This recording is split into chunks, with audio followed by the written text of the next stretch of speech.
This is 2 hours of the deepest lore, oldest mysteries, and most debated fan theories from the world of House of the Dragon, drawn from the books, the histories, and the corners of the story the show only hints at. Over the next 2 hours, I'll walk through the secret reason Aegon conquered Westeros, the black stone that predates every civilization on the map, the dragons older than the Targaryens themselves, and the prophecies that thread all the way to the very end of the saga. There may be some mild spoilers from the books ahead. Get comfortable, turn the lights down, and drift off whenever you're ready. 1. Aegon the Conqueror's secret reason for conquering Westeros. Aegon the Conqueror never wanted the Iron Throne for the reasons the histories record. House of the Dragon rewrites the entire founding of the realm in a single conversation, when Viserys leans over the painted table and tells Rhaenyra that Aegon united Westeros because of a dream. Aegon saw a coming darkness, a winter that would swallow the world of the living, and he understood that a divided continent could never survive it. Viserys puts it in words that reframe 300 years of history, explaining that Aegon saw absolute darkness riding on those winds, and that whatever dwells within will destroy the world of the living, and that if the world of men is to survive, a Targaryen must be seated on the Iron Throne. Aegon called his dream a song of ice and fire. What makes this land differently is where it came from. Ryan Condal, the showrunner, revealed that the idea was handed to him directly by George R.R. Martin, who mentioned almost in passing that Aegon the Conqueror was a dreamer who saw the White Walkers coming across the wall and sweeping the land into cold and darkness. Martin gave his permission to weave it into the show, which means this is not invention for television, it is a piece of the author's own hidden architecture surfacing early. The conquest stops being a war of ambition and becomes something closer to a desperate preparation.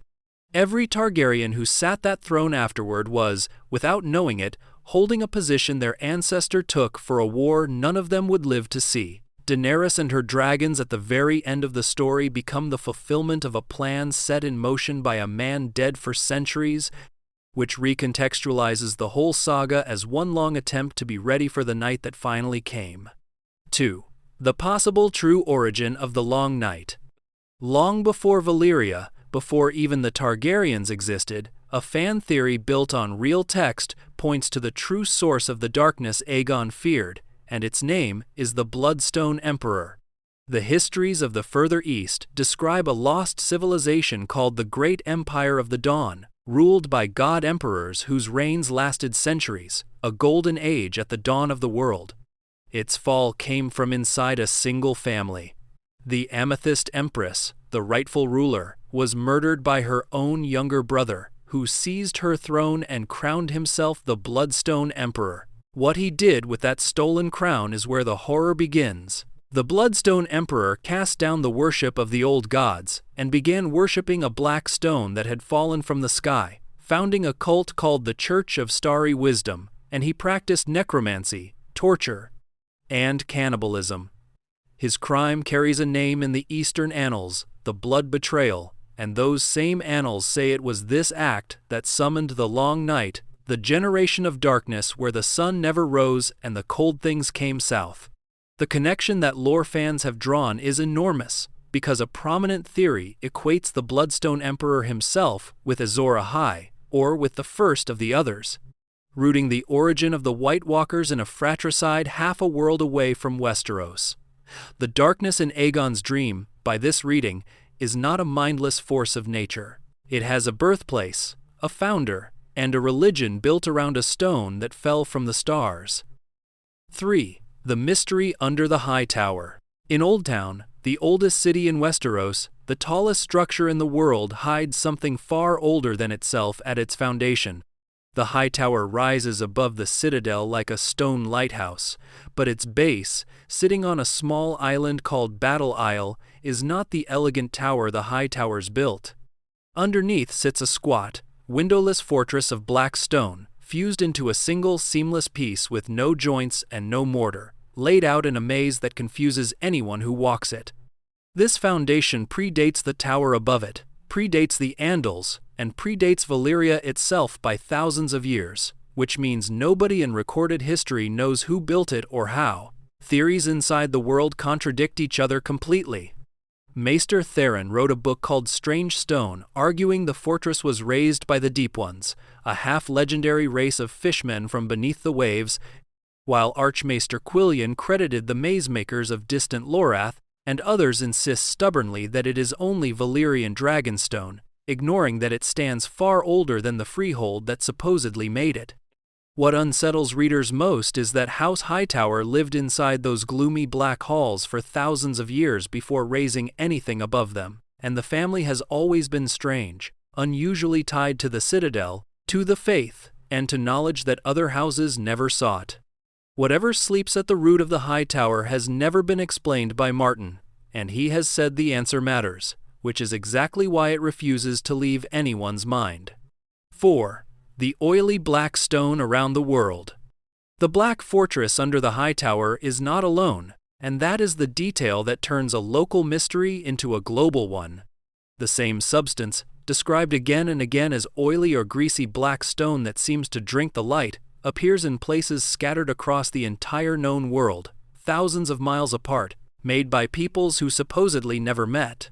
The seastone chair of the Ironborn, the throne of the Greyjoys on Old Wyke, is carved from it, and it was already there when the first men arrived, its makers long gone. The pattern only widens from there. Far to the east stand the 5 forts of Yi Ti, colossal fortifications of that same fused black stone, credited to a god emperor called the Pearl Emperor, and built to hold back demons from the north. The Shadowlands around Ashai are built of it, an entire city of black stone where nothing grows and few children are ever born. The Isle of Toads in the Basilisk Islands holds a great idol of it shaped like a toad, worshipped by a fish-eyed people with webbed hands, and ruins of it lie beneath the island of Leng. The theory that ties these together is one of the biggest in all of the lore, arguing that a single ancient builder, whether the Deep Ones or the Dragonlords of that first fallen empire, left its fingerprints everywhere, and that Martin has quietly planted the deepest unsolved riddle in his world in plain sight, one black stone at a time. 5. The Faceless Men caused the doom of Valyria. The doom of Valyria is the single most catastrophic event in the history of this world, the night the greatest empire ever known was destroyed in fire and shattered into islands. And one theory names the culprits with chilling confidence. The Valyrian freehold sat atop a range of volcanoes called the 14 Flames, and its power depended on holding those volcanoes in check.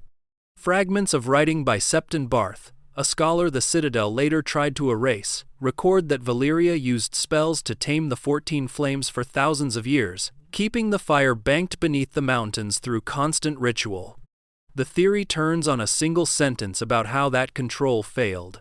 The text suggests the cataclysm became inevitable when too many of the mages who renewed and maintained those fire-binding rituals were assassinated, all at once, leaving nobody to hold the volcanoes back. Assassinated is the word that unlocks it. Readers connect this directly to the Faceless Men, the guild of assassins whose order was born inside the very slave mines of Valyria, among the wretched who died in the dark serving the Dragonlords. Their entire religion is built around death as a gift, a mercy given to the suffering, and the founder of their order was a slave in those mines who first gave that gift. If a Valyrian slave became the first Faceless Man, then the largest gift of death ever granted might have been the doom itself, a whole civilization murdered in one night to free the enslaved, which would make the fall of Valyria not an accident of geology but the most successful assassination in the history of the world. 6. Daenys the Dreamer foresaw the doom. The reason the Targaryens are the last Dragonlords alive is a single teenage girl and a dream nobody else believed.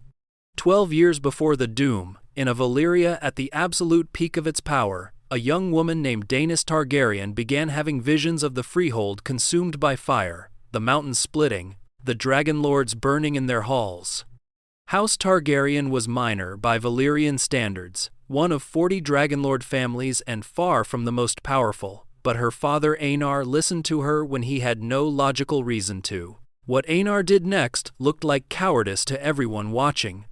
Acting on nothing but his daughter's dream, he sold every holding the family owned in Valyria and across the freehold, gathered his people and their 5 dragons, and moved everything west to a bleak island fortress on the edge of the world called Dragonstone.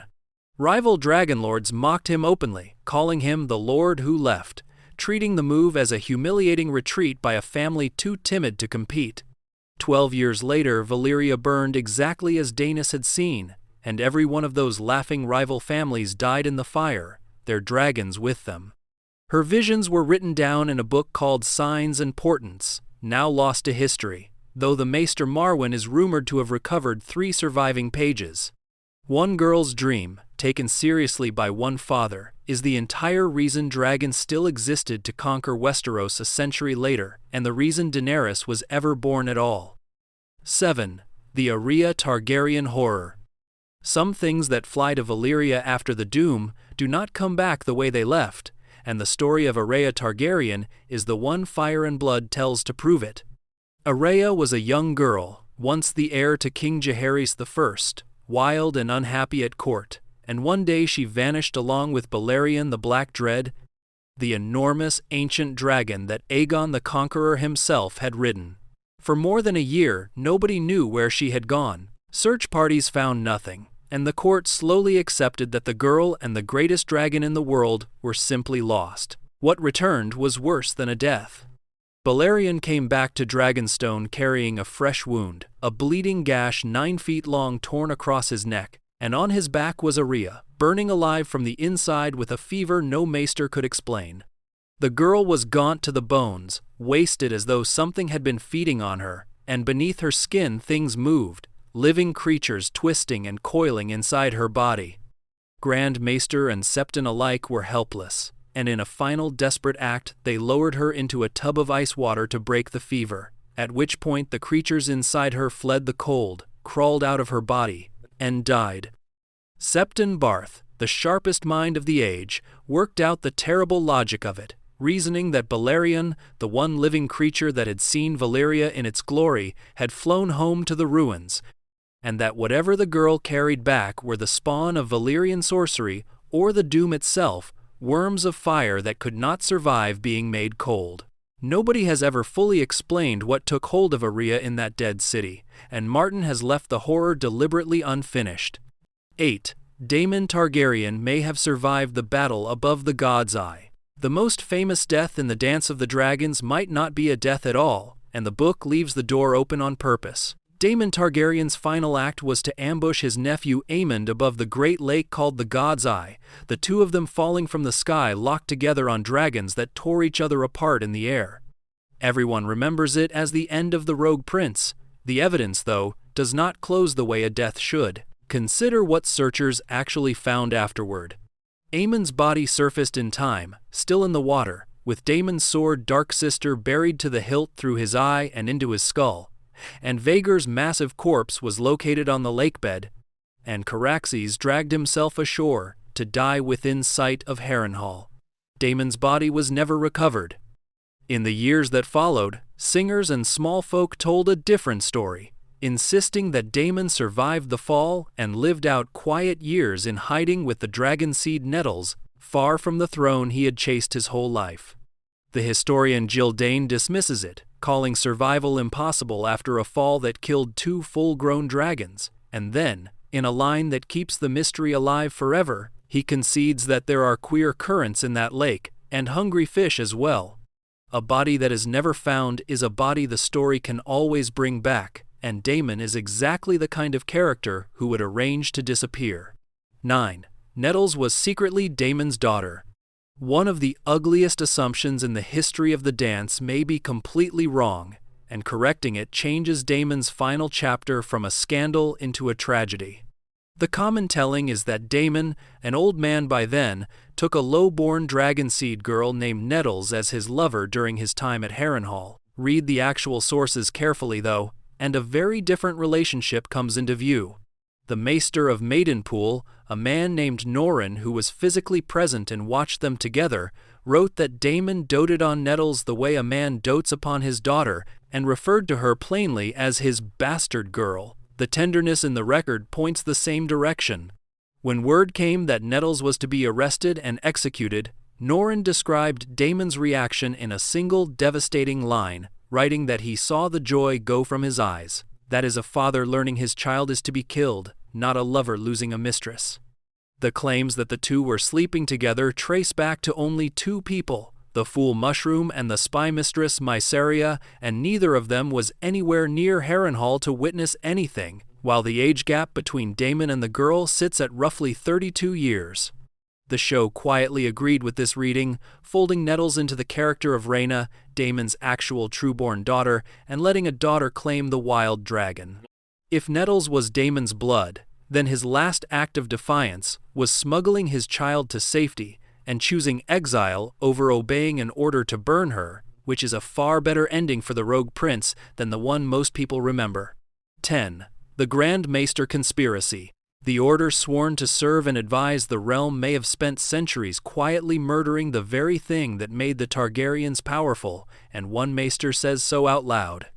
The Maesters of the Citadel present themselves as scholars and healers, the grey-robed keepers of knowledge who counsel every great house in Westeros.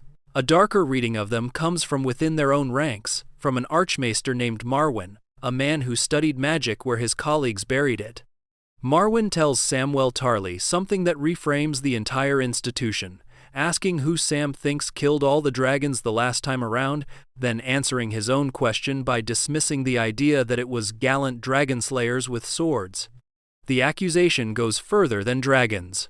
Marwyn describes a citadel deliberately building a world with no place in it for sorcery, for prophecy, for the glass candles, or for dragons, an order working patiently across generations to drain magic out of the world entirely. The theory that grows from his words is one of the most popular in the fandom, holding that the Maesters engineered the extinction of the dragons after the dance, tending sick animals into death, and discouraging every attempt to bring them back. Lady Barbary Dustin gives the suspicion a voice from outside the Citadel too, calling the Maesters grey rats who serve themselves and worm their way into every castle to whisper in every lord's ear. Seen this way, the slow death of the last Targaryen dragons in the years after the dance was not bad luck or exhaustion, it was policy, carried out by the quiet men everyone trusted, and the return of dragons at the end of the saga becomes the moment their long project finally failed. 11. Alys Rivers may be older than she looks. The Witch of Harrenhal might be the oldest living person in the entire story, and the book plants clues that she is not what she appears. Alys Rivers is a bastard of House Strong, born in the Great Cursed Castle, and even in the plainest accounts she can see visions in flame, in water, and in the shapes of storm clouds gathering over the lake. That alone marks her as something rare in Westeros. The stranger claims come from the fool Mushroom, whose testimony insists that Alys belonged to an older generation entirely, that she had served as a wet nurse to Lionel Strong's sons, Harwin and Larys, and possibly even to Lionel himself when he was a boy. The arithmetic of that is what unsettles readers. If Alys nursed Harwin Strong, she would have been a grown woman decades before the dance, which means the young, beautiful witch who seduces Aemond should have been middle-aged at the very least. Said in-world to have been at least 40 and looking nothing like it. Mushroom supplies an explanation as dark as anything in the book, claiming she preserved her youth by bathing in the blood of virgins. What happens after the war only deepens the legend, because Alys ruled Harrenhal as a self-proclaimed witch queen, and one story holds that she burst a knight's skull with a look when he insulted her son. The show leaned into the supernatural reading, giving her lines about seeing through the eyes of a barn owl, a detail that points straight at greensight and skin-changing, the same magic the children of the forest and the greenseers beyond the wall command. Whatever Alys Rivers actually is, Martin has never confirmed, and a woman who bathes in blood to stay young in a castle built on a curse is not a mystery he seems eager to close. 12. The Cannibal, a dragon older than the Targaryens. Among the wild dragons of Dragonstone lived one so old and so vicious that even other dragons were its prey, and its origin may break the entire Targaryen timeline. The Cannibal earned its name honestly, feeding on the corpses of dead dragons, on newborn hatchlings, and on eggs still in the nest, a creature black as coal with eyes the green of poison, larger and more dangerous than nearly anything else on the island. No Targaryen ever rode it. No one ever tried more than once. The detail that turns it from a monster into a mystery comes from the small folk of Dragonstone themselves. Local people insisted the cannibal had lived on the island before the Targaryens ever arrived, lurking in the smoking caves of the Dragonmont long before Aegon fled Valyria with his family and his 5 dragons.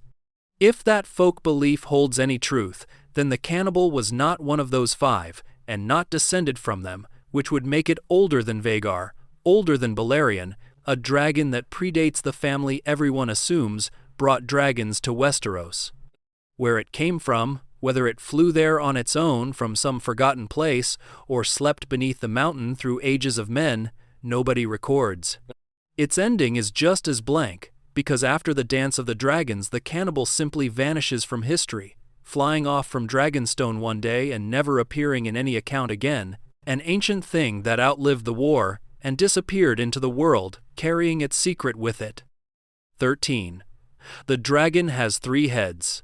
A prophecy spoken in a house of sorcerers ties the Dance of the Dragons directly to the end of the whole saga, and after decades nobody has fully solved it. Deep in the House of the Undying in Qarth, Daenerys sees a vision of her dead brother Rhaegar, standing over the cradle of his infant son Aegon, saying that the boy is the prince that was promised and that his is the song of ice and fire. In the same breath, Rhaegar adds the line that has haunted readers ever since, insisting there must be one more, because the dragon has 3 heads.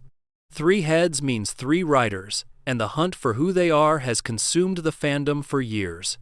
The Targaryen sigil is a 3-headed dragon, and Aegon the Conqueror rode to war with 2 sisters at his side on 2 other dragons, so the pattern of 3 is stitched into the family from the very beginning. Daenerys is clearly one, the mother of 3 living dragons in an age when dragons had been extinct for over a century. Jon Snow, secretly the son of Rhaegar and Lyanna, is the near-universal pick for a second. The 3rd rider is where the argument never ends, with serious cases made for Tyrion Lannister, for the exiled boy called Young Griff, who claims to be Rhaegar's stolen son Aegon, and even for Bran Stark by way of warging. Martin himself has poured fuel on the fire, stating flatly that the 2nd head from the original vision, his Aunt Rhaenys, is definitely dead, while also saying that the 3 heads need not all be Targaryens by blood. A prophecy first whispered in a Tower of Illusions reaches all the way back to the Dragonriders of the Dance and all the way forward to the last war for the Dawn. 14. The origin of dragons from the shadow. Nobody in the world of the story actually knows where dragons come from, and the competing answers reach back to a place so dark that most people refuse to name it. Septon Barth, the brilliant scholar-priest whose writings the Citadel later tried to destroy, gathered the theories in a work called Dragons, Worms, and Wyverns, and the accounts contradict each other completely. The Valyrians, proud of their power, claimed dragons were born from the 14 flames, the volcanoes their empire was built around, creatures of fire that belonged to them by right. The people of Qarth told a stranger tale, saying dragons came from a second moon that once wandered too close to the sun, cracked open like an egg, and spilled 1,000,000 dragons into the world. The oldest and most disturbing answer points east, past every civilization on the map. The Shadowbinders of Asshai insist that dragons were first tamed not in Valyria at all, but in the Shadow, the black lands beyond Asshai where the sun is a rumor and nothing grows, by a nameless people who existed before recorded history and later brought the creatures west. That answer refuses to stay buried. Daenerys receives her 3 dragon eggs by way of Asshai and the Far East, not from Valyria, and in the depths of his coma Dream Bran Stark sees the whole world at once and looks toward Asshai by the Shadow, where dragons stirred beneath the sunrise. If the Asshai account is the true one, then dragons are not a Valyrian invention or a gift of the fire gods, they are something far older and far darker, borrowed from a corner of the world that even the bravest travelers turn back from. 15.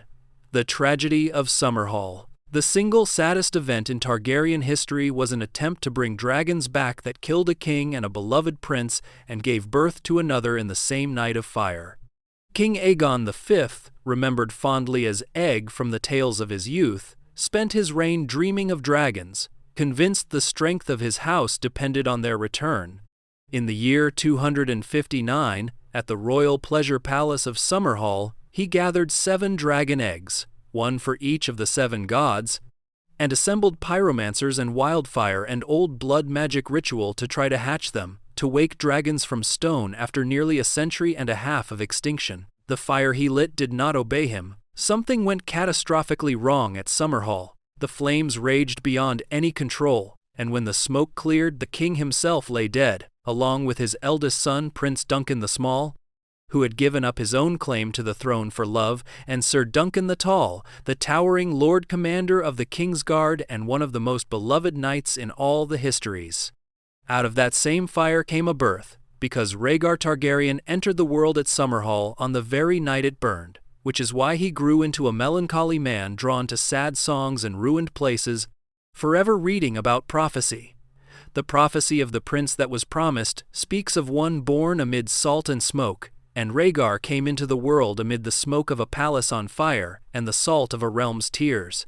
So little survives of what actually happened that one of the only records is a final letter from the castle's Maester, its ink blotted and trailing off, written as the fire closed in.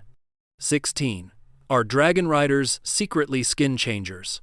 The bond between a dragon and its rider might be the same magic that lets a boy live inside a wolf, and the theory reframes what it means to be blood of the dragon.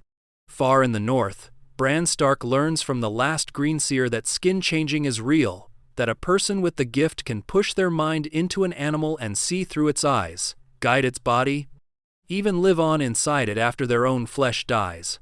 The lore establishes plainly that in principle any beast can be entered this way, that the gift is rare but the rules are consistent. That raises a question the books never answer directly. If a skin changer can bond with a wolf or a raven or a cat, then what exactly is happening when a Targaryen bonds with a dragon, a bond so deep the rider feels the creature's rage and the dragon obeys a single word in a dead language? The theory that grows from this holds that dragon riding is itself a form of skin changing, a blood magic version of the same power the first men carried, which is why the Valyrians guarded their bloodlines so obsessively and called themselves the blood of the dragon rather than merely its masters. The implications run wild from there. If the bond is skin-changing, then Bran Stark, the most powerful skin-changer alive, could in theory reach into a dragon, and a dying Targaryen might be able to do what wildling skin-changers do and pour a second life into their mount rather than truly dying. A rider swallowed by a lake, a dragon that flies off and vanishes, take on very different meanings if the mind and the beast were never fully separate to begin with. 17. Dragonbinder, the horn that commands dragons. Somewhere in the world there exists a weapon that can steal a dragon from its rider, and blowing it costs the life of whoever dares. The horn is called Dragonbinder, a monstrous thing 6 feet long, gleaming black and banded with red gold and dark Valyrian steel, covered in glowing glyphs in the old tongue of the Freehold. Euron Greyjoy, the maddest and most dangerous of the Ironborn, claims to have taken it from the smoking ruins of Valyria itself, a place almost no one enters and lives, and he means to use it to conquer the world. What the glyphs actually say should frighten anyone. The Red Priest Mokoro reads them aloud, and the horn announces itself in the first person, declaring that it is Dragonbinder, that no mortal man shall sound it and live, that its price is blood for fire and fire for blood. The warning is literal rather than poetic. When a man named Cragorn blew the horn to prove it worked, he died days later, and when they cut him open, his lungs had been burned black, charred to ash inside a living body. Yet, the horn does what it claims, because any dragon that hears its call is bound to obey whoever commands the person who sounded it. A way for someone with no Valyrian blood at all to seize control of the most powerful weapons in the world. Later, whispers place a second such horn in the great temple of the Lord of Light in Volantis, held in reserve by the Red Priests. In a story where dragons decide the fate of kingdoms, an object that can turn a dragon against its own rider is a loaded weapon left on the table, waiting for someone willing to pay for it in blood. 18. The Storming of the Dragonpit. The Dance of the Dragons ended not with a battle between armies, but with a starving mob tearing dragons apart with their bare hands, and it began with a one-handed beggar and a sermon. By the year 130, the people of King's Landing had suffered enough, hungry, frightened, and sick of watching monsters rule their lives, and a voice rose to name the source of their misery. The shepherd, an elderly begging brother with one hand, preached each night in Cobbler Square that the dragons were demons, spawn of godless Valyria, and that the city would never know peace until every last one of them was dead. Thousands gathered to listen, and the sermons became a fever.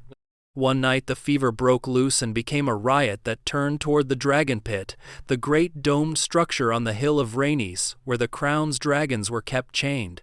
Fewer than 50 dragon keepers stood between tens of thousands of maddened small folk and the dragons within, and the slaughter that followed cost the realm 5 of them.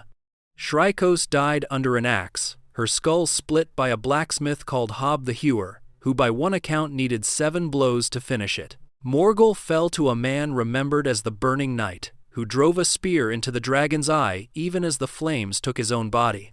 Tyraxes was strangled and butchered in his own chains, tangled and unable to fight. The only one to break free was Dreamfire, who snapped the chains that had held her for decades and, in the words of the account, slew more of the mob than all the others combined, until a crossbow bolt took one of her eyes and she crashed blind into the great dome above. The roof, weakened, collapsed under her, burying the dragon, the mob, and any dream of dragons surviving the dance beneath a mountain of rubble. Outside, the dragon Syrax was ridden briefly into the chaos by the boy Joffrey Velaryon, who was thrown from the saddle and fell to his death in the crowd. In a single night of fire and stone, the age of dragons ended not on a battlefield, but in the streets, killed by the very people they were meant to rule. 19. The Pact of Ice and Fire. The most important marriage promise in the history of Westeros was never actually kept, and its true fulfillment came 2 centuries later in the form of a bastard raised at Winterfell. During the darkest stretch of the dance, Rhaenyra's son Jacaerys Velaryon flew north to win the support of the one kingdom large enough to turn the war, and he struck a bargain with the young lord of Winterfell. Cregan Stark agreed to send northern strength south, and in exchange the 2 young men sealed a pact, a promise that a princess of House Targaryen would one day wed a Stark, binding fire to ice through blood. The pact died with the men who made it. Jacaerys was killed before the war ended, no princess was ever sent north, and the agreement faded into the pages of the histories as one more broken promise from a broken time. What makes readers catch their breath is the name the 2 men gave their bargain, and where its echo finally landed. Centuries after the ink dried, Rhaegar Targaryen ran away with Lyanna Stark, a union of a dragon prince and a wolf maid, and the child they hid in the north was Jon Snow, ice and fire in a single body at last. The pact spoken during the dance carries the exact phrase that names the entire saga, a song of ice and fire, which suggests Martin planted the true resolution of a forgotten prequel promise inside the parentage of his central hero, a debt paid off generations after everyone who agreed to it had turned to dust. 20. Cregan Stark and the Hour of the Wolf. The Dance of the Dragons produced one man of such rigid honor that he held the Iron Throne itself hostage to justice for less than a week, and he did it as a direct ancestor of Ned Stark. Cregan Stark marched his northern army all the way south, thousands of grim men who had come to fight a war, only to arrive after the last battle had already been decided and the fighting was done. Finding the capital leaderless and the boy king Aegon III surrounded by men who had murdered his rivals, Cregan did something no one expected, seizing control of King's Landing outright and holding the city for 6 days in what the histories remember as the Hour of the Wolf. His purpose was not power, but punishment. Cregan wanted the men responsible for poisoning the previous king, Aegon II, to answer for it, and he was named Hand of the King for a single day so that he could carry out justice with the crown's authority behind him. In that one day, he tried the guilty and executed them, and among those he condemned was Larys Strong, the club-footed schemer who had manipulated the whole war from the shadows, along with the knight Ser Giles Belgrave. Cregan did not hand the sentence to a headsman. He carried out the beheadings himself with the Stark ancestral greatsword, the same Valyrian steel blade named Ice that Ned Stark would one day carry. And then, his work finished, He gave the throne back and marched home to the north. 2 centuries before Ned lost his head for the same stubborn refusal to bend, his forefather showed the family's defining trait, an honor so total, it would rather rule for a day and do right, than rule for years and look away. 21. The Winter Wolves. Among the armies of the dance rode a company of old men who marched south for the specific purpose of dying, and they became one of the most feared forces of the entire war. They were Northmen, but not young ones. Graybeards and veterans past their prime who understood something the lords of the south did not fully feel yet, that a long winter was coming and that food would run short in the cold years ahead. Rather than sit at home and eat the grain their children and grandchildren would need, these men chose to go to war, seeking a warrior's death in battle so that their families would have one fewer mouth to feed through the dark. They were led by Roderick Dustin, a lord remembered by the fearsome name Roddy the Ruin, and men with nothing left to lose fight in a way that terrifies everyone around them. Having already accepted their own deaths, the Winter Wolves threw themselves into the fighting without hesitation or fear, cutting a savage path through the Riverlands and earning a reputation as some of the deadliest soldiers on either side of the war. Their ending came at the First Battle of Tumbleton, where the company was finally annihilated, going down exactly as they had wanted, in battle rather than in bed. Old men who marched hundreds of miles toward their own graves so their families could survive the winter is the kind of quiet, brutal detail that makes the North feel like a genuinely different country, one where death in the cold is simply a fact to be planned around rather than feared. 22. Sheepstealer and Nettles vanished into the Vale. When the dance ended, one wild dragon and one lowborn girl simply disappeared from history together, and a legend grew up in the mountains where they may have gone. Nettles was a dragon seed, a bastard girl of common birth who tamed the wild brown dragon Sheepstealer by feeding him a freshly killed sheep every morning until the beast accepted her, one of the few genuine triumphs of the war for someone born with nothing. When the fighting in the Riverlands turned against her and an order came down for her death, Nettles and Sheepstealer flew off together and left the pages of the recorded histories entirely, never confirmed dead, never seen again by anyone keeping count. The absence of a body left room for stories, and the stories took root in a particular place.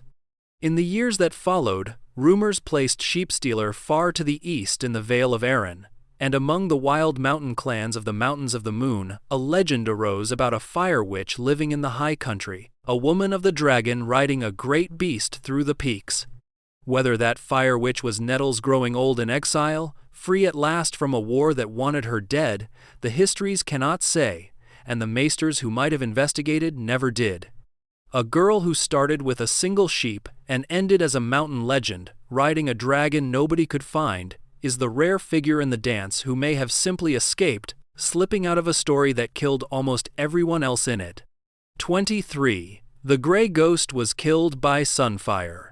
One small mystery on Dragonstone shows exactly how the histories of this world get the facts wrong even when they sound certain. The Grey Ghost was a wild dragon, pale and shy, a creature that avoided people and other dragons alike, and lived quietly fishing along the shores of the Dragonmont. One day, its half-eaten corpse was discovered, clearly killed, and partly devoured by something far larger and more aggressive, and a knight named Sir Robert Quince declared with confidence that the culprit was the Cannibal, the ancient dragon-eating monster of the island. Quince was wrong, and the reader is given just enough to know it. The true killer was Sunfire, the golden dragon of King Aegon II, gravely wounded in battle and dragged to Dragonstone to heal, who fell upon the smaller Grey Ghost and killed it in a fight for territory. The mistake matters more than it first appears, because Fire and Blood is written as a history assembled from unreliable accounts, and this is a moment where the reader watches a supposedly authoritative source name the wrong culprit with total certainty. If Sir Robert Quince could be that confident and that wrong about a dead dragon on a small island, the same doubt hangs over every grander claim in the book, every death and betrayal and motive recorded as fact. The Grey Ghost is a quiet lesson in how legends form. An eyewitness who saw the aftermath, guessed the obvious answer, and wrote a lie into history without ever meaning to. 24. Why the Dragons Died Out. After thousands of years, the Age of Dragons ended within a single generation of the dance, and the reasons are a mix of what the books confirm and what fans have pieced together into something darker. The war itself did most of the killing, since the dance turned dragon against dragon and burned through the greatest concentration of them the world had seen since Valyria, leaving only a handful alive when the fighting stopped. The survivors did not recover. The last few dragons hatched in the years afterward came out small, sickly, and stunted, living short, unhappy lives and never growing to the size of their ancestors, as though the species itself had lost the will to thrive. The throne during this slow death belonged to Aegon III, a boy who carried a wound no crown could heal. As a child he had watched his own mother, Rhaenyra, devoured alive by the dragon Sunfire while he stood helpless, and he grew into a grim and haunted king remembered by the name Aegon the Dragonbane. Rumors have always clung to him that he wanted the dragons gone, that a man who watched a dragon eat his mother might have quietly encouraged the last of them into extinction rather than mourned it. Fans push the theory further and tie the die off to the Maesters, arguing that the Grey Men of the Citadel used their position beside the throne to ensure the sickly hatchlings never recovered, tending the dragons toward death under the guise of caring for them. Whether it was trauma, murder, quiet conspiracy, or simple exhaustion, the creatures that had defined House Targaryen for 3 centuries flickered out, and the world spent the next 150 years believing they were gone forever. 25. Helaena as a dreamer on the Weirwood Net. A character the show mostly kept silent may quietly be one of the most powerful seers in the entire story, hiding in plain sight behind a mask of madness. Helaena Targaryen spends her time on screen speaking in riddles that nobody around her bothers to decode. Strange little statements about beasts beneath the boards and hands and eyes, dismissed by her family as the ramblings of a fragile, damaged woman. The second season finale reframes every one of those moments in a single scene, when Daemon touches the great weirwood tree at Harrenhal and falls into a vision, and Helaena is somehow there inside it, speaking to him across a distance that should be impossible. What she tells him changes how her whole character reads. Helaena looks at Daemon inside the vision and tells him that it is all a story, and that he is but one part in it, the words of someone who can see the shape of events from outside of time, rather than someone lost within them. The implication that lore fans seized on is enormous, because appearing inside another person's weirwood vision is exactly the kind of thing Bloodraven does, reaching across the network of weirwood trees that connects all of Westeros through their tangled roots. If Helaena can touch that network, then she is not a broken woman muttering nonsense. She is a dreamer of tremendous power, seeing the deaths of everyone she loves before they happen and unable to stop any of it. Her detachment, her calm, her refusal to fully live in the present, all of it becomes the behavior of a person carrying knowledge too heavy and too certain to bear, watching a story unfold that she already knows the ending of. 26. Green Dreams and Dragon Dreams. Westeros holds 2 separate traditions of prophecy, born on opposite sides of the world from completely different kinds of magic, and House of the Dragon deliberately smashed them together. Dragon dreams belong to the Targaryens and to Old Valyria, a Valyrian gift of prophetic sleep that runs in the blood of the Dragonlords. Daenys the Dreamer, who foresaw the doom, had it. Aegon the Conqueror, who dreamed of the long night, had it.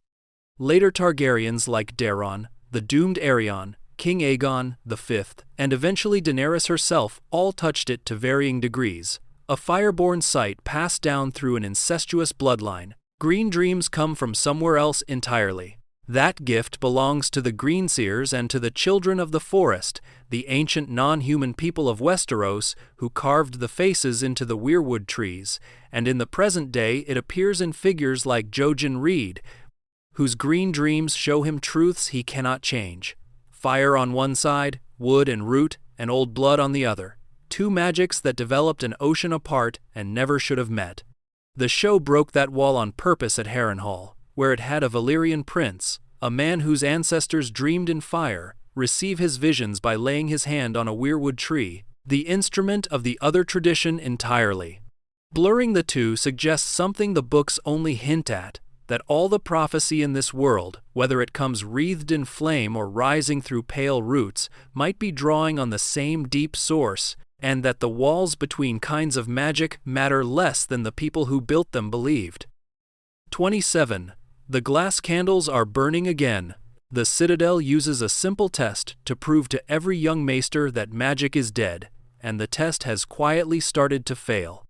Glass candles are objects brought out of old Valyria, made of black obsidian and shaped into candles, and their defining property is that they burn without being consumed, a flame that never shrinks the candle beneath it. In their prime, Valyrian sorcerers used them for feats that sound like miracles, seeing across oceans and deserts, walking into the dreams of sleeping men, and speaking with one another though half a world lay between them. For centuries, the candles have sat cold and unlit, and the maesters have used that darkness as a lesson. Every acolyte at the Citadel is given a chance to light a glass candle, and every acolyte fails, and the failure is meant to teach them that sorcery is a dead thing, that the age of magic ended and will not return. That certainty is now cracking. As Daenerys hatches her dragons far away in the east, magic stirs back to life across the world, and the glass candles have begun to burn again after generations of darkness, with the rogue Archmaester Marwyn openly keeping a lit one in his chambers. The mysterious woman Quaithe sends Daenerys a warning across the sea that captures the whole shift in 5 words, telling her that the glass candles are burning.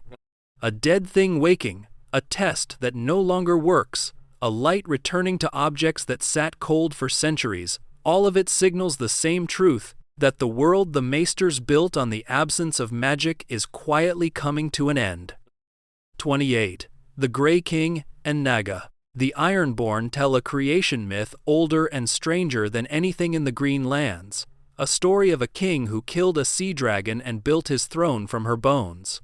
In the dawn of days, according to the faith of the drowned god, a hero remembered only as the Grey King ruled the Iron Islands, and the sea in his time held a monster called Naga, the first sea dragon, a creature so vast and terrible that she fed on krakens and leviathans and drowned whole islands in her wrath. The Grey King hunted her, and blessed by the drowned god himself, he slew Naga and claimed her fire for his own, taming the flame that had been hers. What he did with her corpse became the holiest place in the Ironborn world. The Grey King raised a great hall from Naga's remains, using her enormous curving ribs as the beams and rafters, her jaws as his throne, and her teeth as his crown. A palace of bone lit by the sea dragon's captured fire. The legends say he lived for 1,007 years, took a mermaid for his wife, and left behind 100 sons before finally surrendering to the sea. Naga's bones still stand on the island of Old Wick, petrified into pale stone by the ages, and to this day the Ironborn gather among those ribs to choose their kings in the ancient ritual of the Kingsmoot. Whether any of it is literally true or a myth grown around some real ancient event, the Ironborn believe it completely, and the ribs on Old Wick are real enough to stand in a cathedral of bone from a monster that may or may not have ever lived. 29. The Sea Stone Chair's unknown makers. The throne the Ironborn kings have ruled from for thousands of years was not made by the Ironborn, and nobody knows who left it on their shore. The Sea Stone Chair sits on Old Wick, carved in the shape of a great kraken from a single block of oily black stone, the same strange greasy stone that turns up in the world's oldest and most unsettling places. When the first men sailed to the Iron Islands in the dawn of history, the chair was already there waiting for them, sitting on the coast with no maker in sight and no explanation for how it came to be. The mystery of who carved it connects to something much larger than the Iron Islands. Maester Theron, in a work called Strange Stone, noticed that the black stone of the Sea Stone Chair matched the black stone at the foundation of the Hightower far to the south, and he linked both to the Deep Ones, the half-legendary race of fishmen said to haunt the cold waters of the world. Another scholar, Maester Kurth, guessed instead that the chair came from some unknown people living beyond the Sunset Sea, the uncharted ocean west of Westeros that no ship has ever crossed and returned from. Either answer points somewhere the maps go blank. A kraken throne of alien stone, older than the people who sit on it and shaped by hands nobody can name, is one more thread in the pattern of black stone that circles the entire world, a quiet suggestion that long before the first men or the children, something else was here first, building thrones and fortresses out of stone that drinks the light and then vanishing without leaving so much as a name behind. 30. The Deep Ones. Behind every mystery of black stone in this world stands a single legendary race, half forgotten and half drowned, that may have been building things here before humans existed.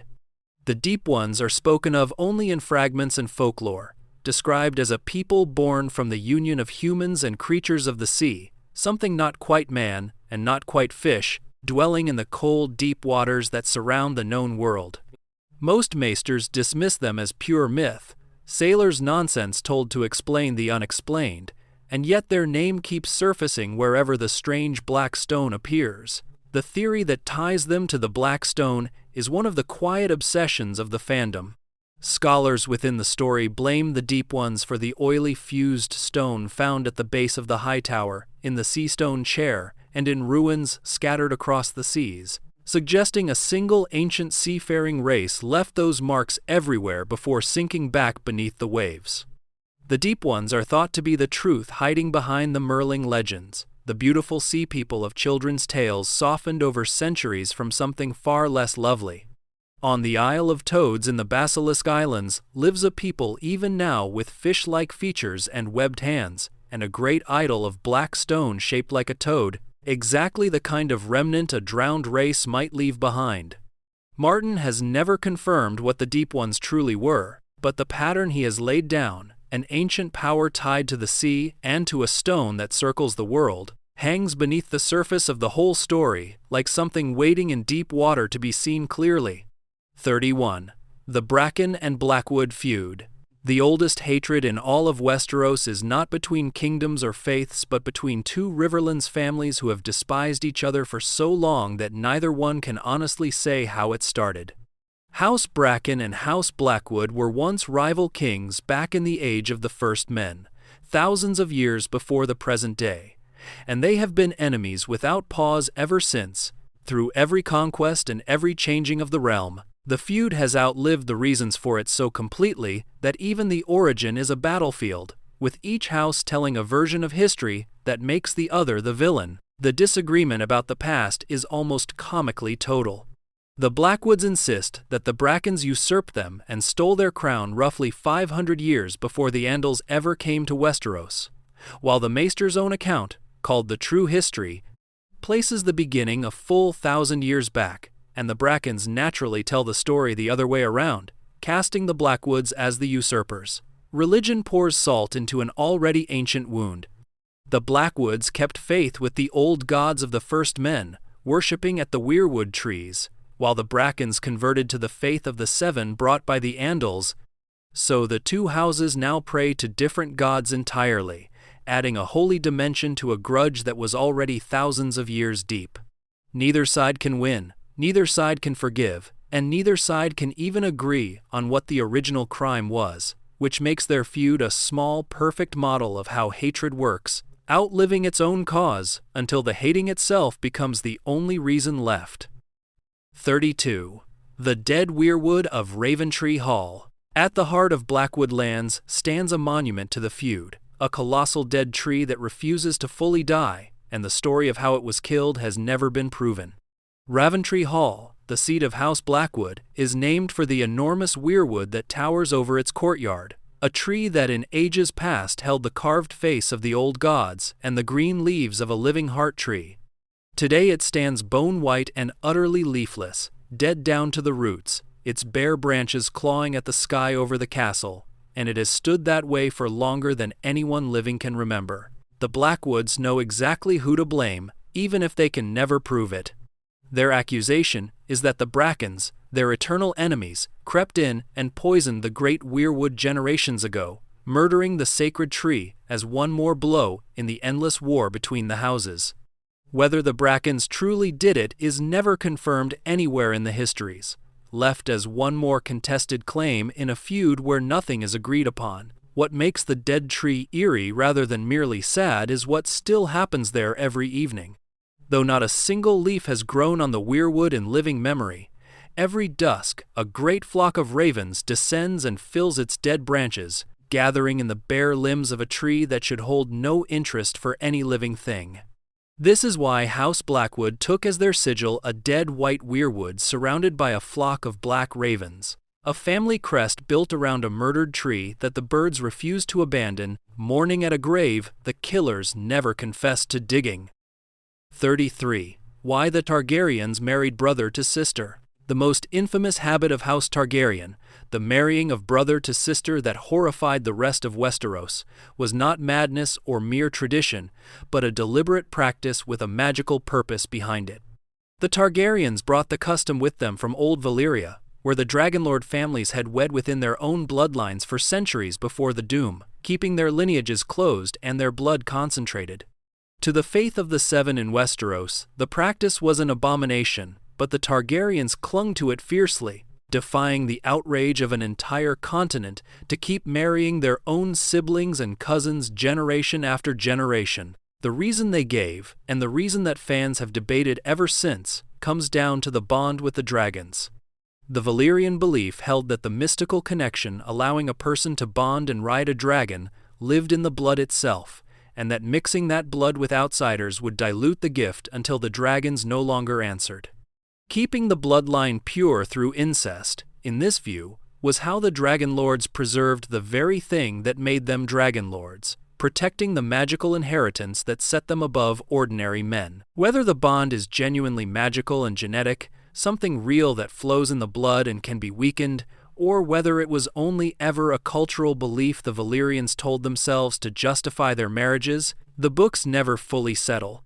What is certain is that the Targaryens believed it completely, staking the disgust of the realm and the health of their own children on the conviction that the blood of the dragon had to stay undiluted, and their history of brilliance and horror is the record of what that gamble cost. 34. The Targaryen coin flip. Centuries of marrying within a single bloodline produced a family that swung between the greatest heights and the darkest depths of human nature, and the saga captures the whole danger of it in one unforgettable line. Every time a Targaryen is born, the saying goes, the gods flip a coin, and the whole world holds its breath to see which way it lands. The words come to mean that no one, not even the Targaryens themselves, can know whether a new child of the dragon will grow into a savior or a monster, because the same blood that produces genius also produces madness, and the coin gives no warning which it will be. The history of the family bears the saying out with brutal consistency.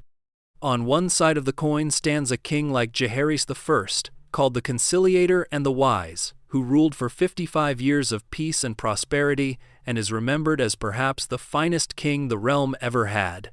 On the other side of that same coin stand men like Maegor the Cruel, a tyrant who butchered his own subjects and family, and Aerys II, the Mad King, whose descent into paranoia and fire ended a dynasty and burned men alive in his throne room.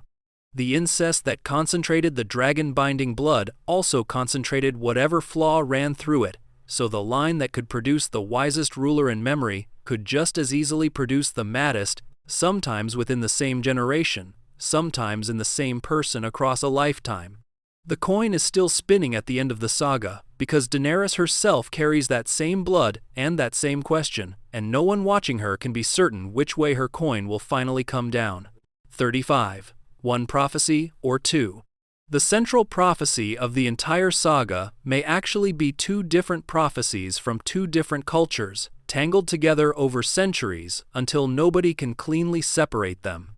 On one side stands Azor Ahai, a legendary hero of the faith of R'hllor, the Lord of Light, prophesied to be reborn to wake dragons from stone and stand against a coming darkness, wielding a flaming sword called Lightbringer.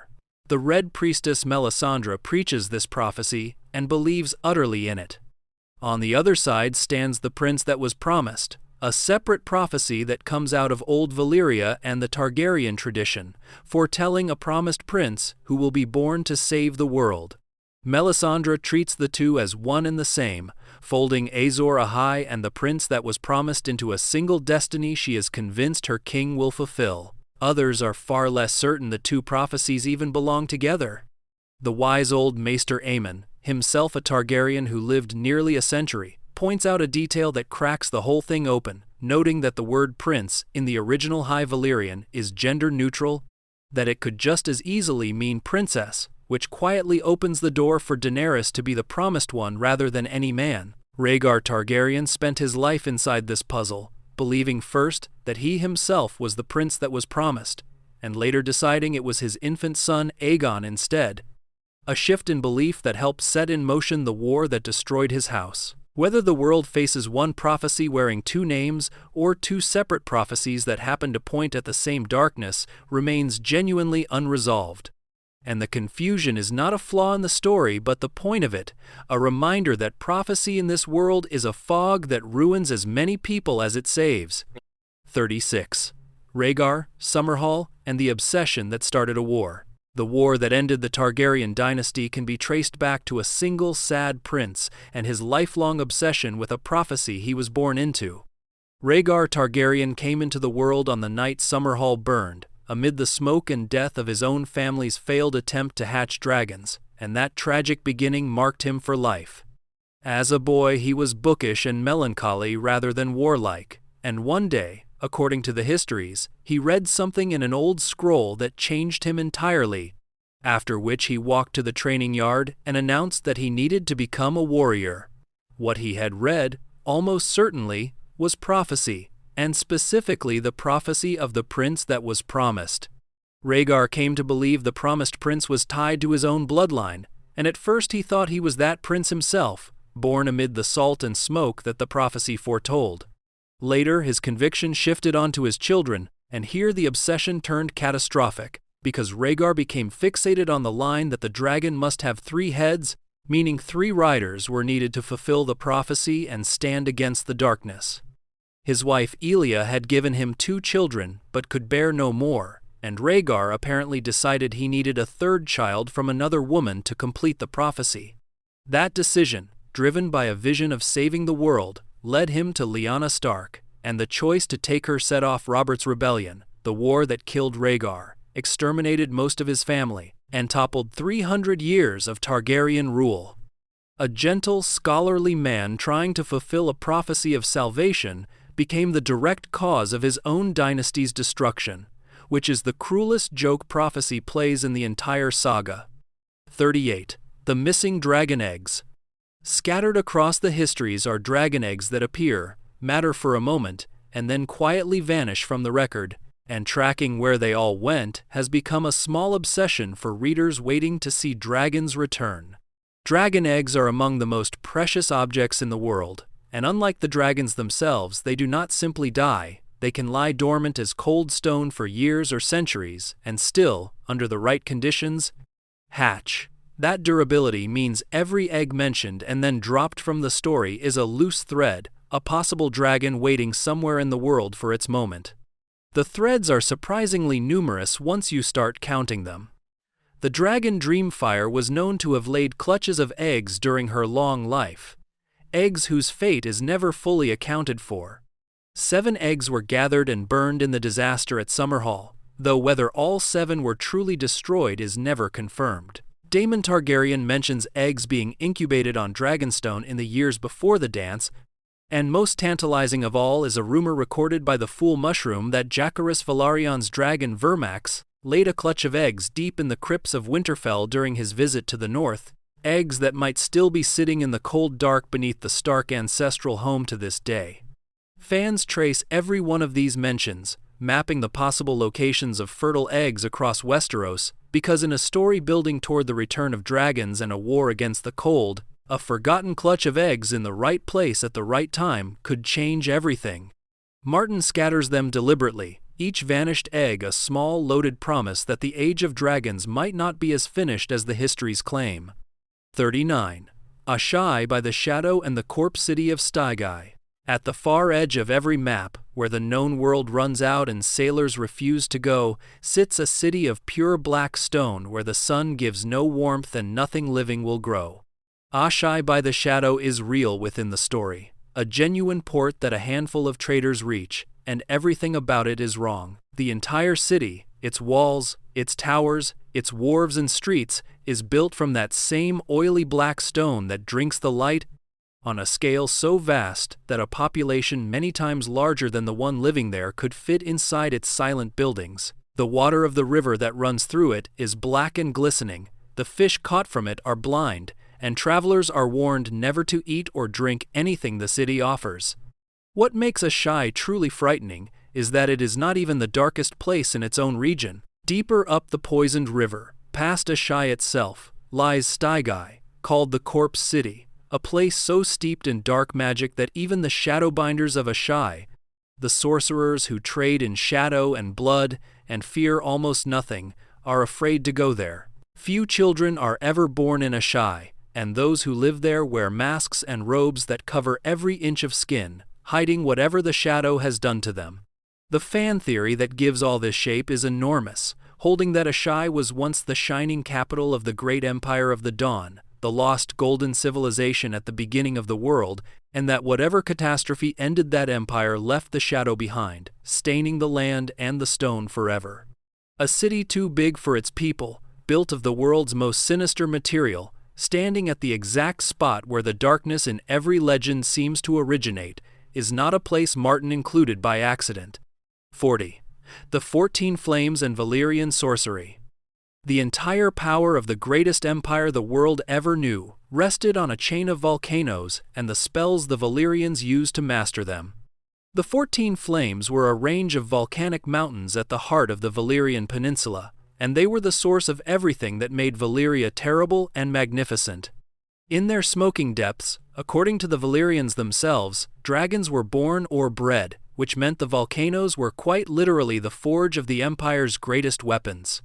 Around and beneath those mountains the Valyrians dug the deepest mines in the world, worked by countless slaves, pulling out the gold and the ore that funded the freehold's endless expansion. Holding that much volcanic power in check required more than engineering, and this is where the Valyrians turned to sorcery. For thousands of years, their mages are said to have worked constant rituals to tame the 14 Flames, binding the fire beneath the mountains through magic renewed generation after generation, keeping the volcanoes productive without letting them destroy the empire that depended on them. The whole arrangement was a bargain with catastrophe, a civilization living directly on top of the very forces that could annihilate it, trusting sorcery to keep the lid on.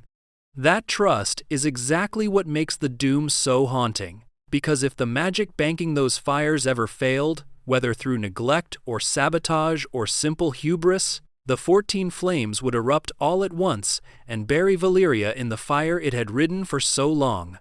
The greatest empire in history built itself on a foundation of restrained apocalypse, and the day the restraint broke is the day the world changed forever. 41. Valyrian Steel and its Lost Magic. The finest weapons in the world can no longer be made, because the sorcery that forged them died with the empire that knew the secret. Valyrian steel is a metal unlike any other, lighter and stronger than ordinary steel, able to hold an edge sharp enough to cut through common blades, patterned with rippling waves frozen into the metal itself.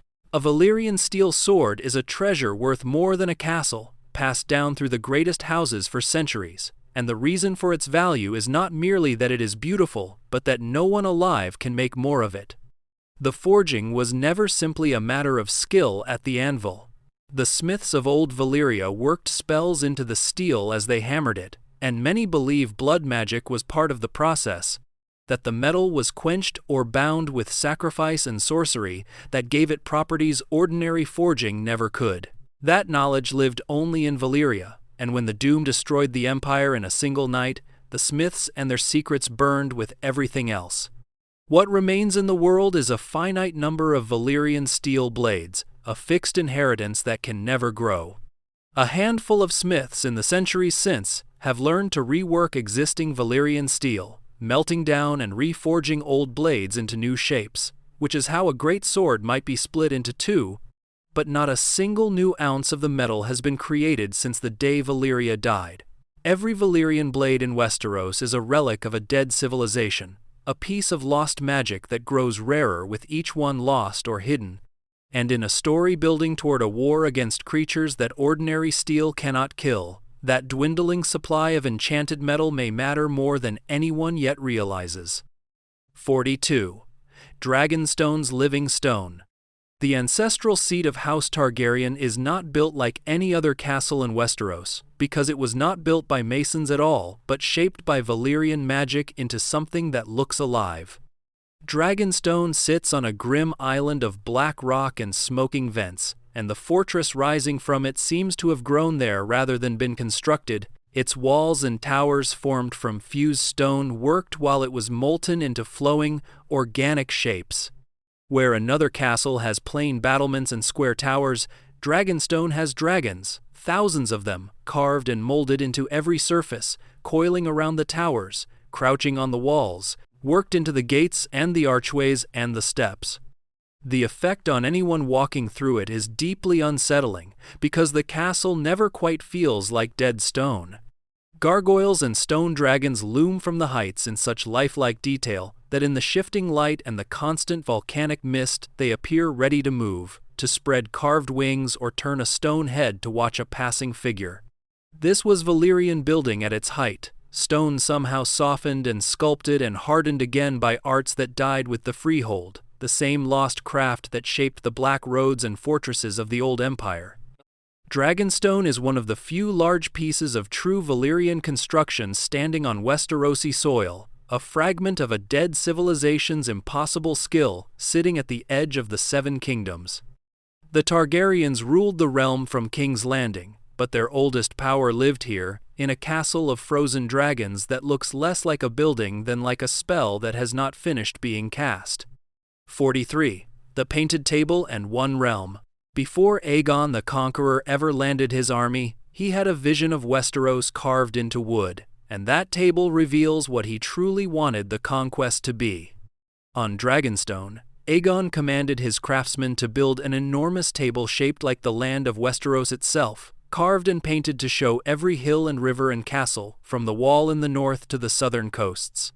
The table was massive, requiring a great chamber to hold it, and Aegon would stand over it, studying the whole of the continent laid out beneath him, planning the war that would make him the first king of the Seven Kingdoms. The detail that matters most is what the painted table does not show. Aegon had the map carved as a single, unbroken land, with no borders drawn between the 7 warring kingdoms that actually existed at the time. No lines dividing the north from the Riverlands or the Reach from the Stormlands. He looked at Westeros and deliberately chose to see one realm rather than 7, a single country that had simply not yet been united. That choice was not only ambition, but belief, an insistence that the divisions between the kingdoms were temporary things to be erased, and it connects directly to the darkness in Aegon's dream, because a continent that must stand together against a coming winter cannot afford the borders men draw between themselves. The Painted Table is the political shadow of the prophecy, the same conviction expressed in wood and paint, and long after Aegon's death, the Targaryens went on ruling from that table, standing over a map that quietly insisted, in every uninterrupted line, that all of it was meant to be one. 44. The Many Explanations for the Doom. The destruction of Valyria is the great unsolved catastrophe of the world, and precisely because no one witnessed it and survived, the theories about what caused it multiply endlessly. The plainest explanation is also the simplest, that the 14 flames, the volcanoes Valyria had ridden for thousands of years, finally and naturally erupted all at once, and that the empire's luck simply ran out on a scale too large to survive. A range of volcanoes that vast letting go together would explain the shattering of the peninsula into islands and the poisoned smoking sea that remains. Other explanations reach for vengeance and the divine. One theory credits Garren the Great, a hero of the Rhoynar people whom Valyria conquered and enslaved, whose dying curse called on the gods of the river to destroy the empire that had crushed his civilization, making the doom an act of delayed cosmic revenge. The followers of R'hllor, the Lord of Light, claim the fire of their god was involved, folding the doom into their own prophecies of flame and rebirth. The Septons of the faith offer a moral reading, insisting the Valyrians delved too greedily and too deep into forbidden magic, and were punished for it, that they reached into the 7 hells, and the hells reached back.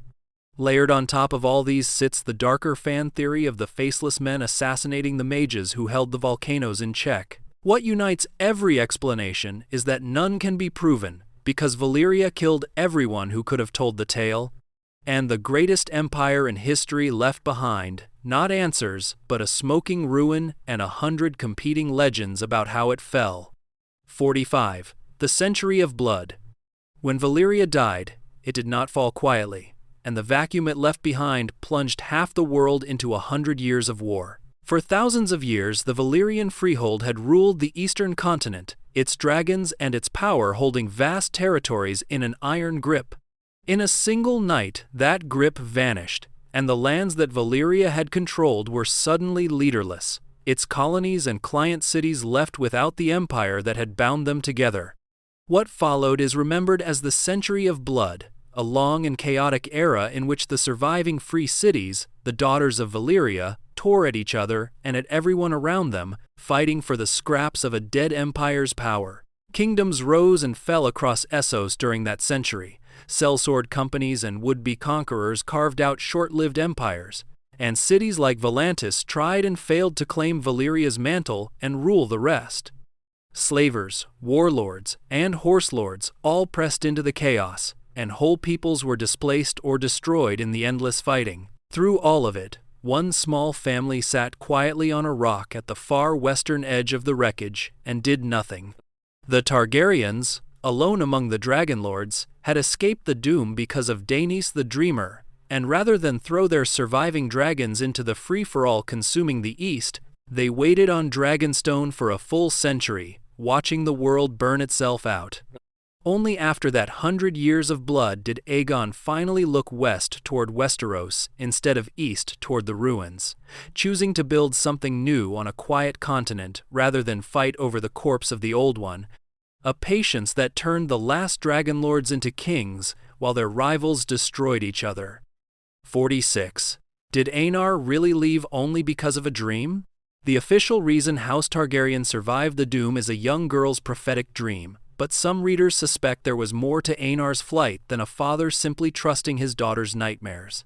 The accepted story is clean and almost too neat. Daenys the Dreamer foresaw Valyria's destruction. Her father Aenar believed her, and he moved the entire family to Dragonstone 12 years before the doom proved her right. Taken at face value, it is a story about faith rewarded, one man's willingness to look foolish for the sake of a vision that saved his bloodline. The suspicion that something more was happening comes from a few angles. Some argue that Aenar, a shrewd dragonlord, may have had political reasons to leave Valyria that the family later dressed up in the more flattering language of prophecy, that a retreat to a distant outpost might have been a calculated move rather than an act of pure faith, or that other dragonlords shared some foreknowledge and only the Targaryens acted on it. House of the Dragon added its own layers through props and background lore, suggesting that Daenys claimed the young dragon Balerion the night before her fateful dream, and that she first confided the vision not to her father but to her mother, Elena, details whose standing in the larger book canon is currently uncertain. Whether Aenar was a true believer following his daughter into the unknown, or a cunning survivor using her dream as cover for a decision he had already reached, the result was the same, and the ambiguity is the point. The single most consequential choice in Targaryen history, the one that put dragons in Westeros and eventually produced Daenerys, rests on a moment that may have been pure faith, pure calculation, or some tangled mixture of both that no one will ever untangle. 47. The Faith's vision that saved Old Town. When Aegon conquered Westeros, the greatest city in the realm surrendered without a single sword drawn, and the reason was a prophecy delivered by the leader of the Faith.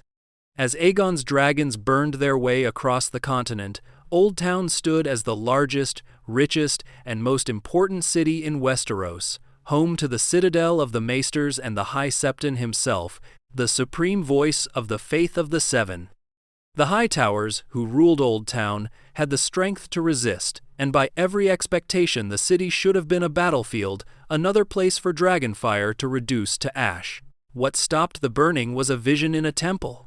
On the night before Lord Manfred Hightower had to decide whether to fight or yield, the High Septon went to pray in the Starry Sept, and there he received a vision from the crone, one of the 7 faces of God, who lifted her golden lamp to show him the future. What the High Septon saw was Old Town in flames, the city and its people and the citadel itself destroyed if the Hightowers resisted Aegon's dragons.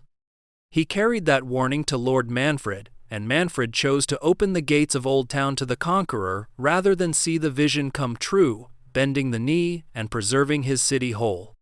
Whether the crone truly spoke or the High Septon simply calculated the odds against dragonfire and dressed his fear in holy language, the vision saved the oldest city in Westeros, the citadel where all the realm's knowledge is kept, and the faith's own greatest sept. A single dream in a single night spared the one place where the Maesters would later, if the conspiracy theories hold any truth, work quietly to end the age of dragons that Dream had refused to challenge. 48. Sarah Snow, the secret Stark bride. Hidden in the least trustworthy corner of the histories is a love story that, if true, would make a Stark and a Targaryen marry for love centuries before Rhaegar and Lyanna ever met. When Jaehaerys Velaryon, Rhaenyra's eldest son, flew north during the dance to win the support of House Stark, he spent time at Winterfell with the young Lord Cregan Stark, and out of that visit came the Pact of Ice and Fire. According to the Fool Mushroom, whose testimony fills Fire and Blood with its most scandalous claims, something else came out of that visit too, a secret romance between Jaehaerys and Cregan's bastard sister, a girl named Sarah Snow. Mushroom's tale goes further than a mere flirtation. He claims the 2 young people fell in love and were secretly wed in the Godswood of Winterfell before the old gods, a Stark and a Targaryen bound together to seal the alliance between fire and ice, and that Jaehaerys only left the north and returned to the war after this hidden marriage. The historian Gildane, who compiled the account, openly doubts the whole story, noting that Mushroom is the only source and that no other record confirms Sarah Snow ever existed, treating it as one more of the fool's colorful inventions. Yet the tale refuses to die, partly because of what it would mean, a genuine union of Stark and Targaryen blood generations before Jon Snow, a first joining of ice and fire that ended in tragedy when Jaehaerys was killed soon after. Whether Sarah Snow was a real woman who secretly wed a prince in a northern Godswood, or a story Mushroom spun from nothing, she lingers as one of the great maybes of the histories, a shadow marriage that may have quietly foreshadowed the most important parentage in the entire saga. 49. Bloodraven, the Three-Eyed Raven. One of the strangest and most powerful figures in all of Westerosi history connects the Dance-era Targaryens directly to Bran Stark, and House of the Dragon confirmed his identity in a single haunting shot. Brynden Rivers, called Bloodraven, was a Targaryen bastard born of King Aegon IV, an albino with dead white skin, a red birthmark shaped like a raven across his face and neck, and one red eye, having lost the other in a family war. Feared and whispered about his entire life, he served as the Master of Whisperers, the Royal Spymaster, and his network of informers was so vast that people said Lord Bloodraven had 1,000 eyes in one, a saying that hinted at powers beyond mere spycraft. Those powers were real, because Bloodraven was a greenseer, a sorcerer able to see through the eyes of animals and to look through the weirwood trees across distance and time. Late in his long life he was sent to the Wall to serve in the Night's Watch, rose to become its Lord Commander, and then one day walked out beyond the Wall into the haunted forest and vanished, presumed dead. He did not die. Decades and decades later, an impossibly old man fused into the roots of a great weirwood tree beneath the earth beyond the Wall becomes the mysterious three-eyed raven who reaches into Bran Stark's dreams and teaches him to see, and that ancient greenseer is Bloodraven, kept alive by the trees for over a century. When Daemon touches the Harrenhal weirwood in the show and sees a pale figure with a raven birthmark watching him, the story quietly confirms the connection, threading a bastard sorcerer from the age of the dance all the way forward to the boy who will become the memory of the whole world. 50. The Ghost of High Heart. A tiny ancient woods witch living on a haunted hill foretold the birth of the promised prince, and her prophecy reached out and reshaped the Targaryen dynasty decades before the main story begins. On a high hill in the Riverlands crowned with the pale stumps of weirwoods cut down long ago, there lives a dwarf woman of enormous age, white-haired and blind-eyed, known only as the Ghost of High Heart. She dreams true dreams, prophecies that come to her in sleep and leave her weeping, and she trades them for wine and for the promise that no one will disturb her hill. Small and frail as she looks, the powerful fear her, because her dreams have never once been wrong.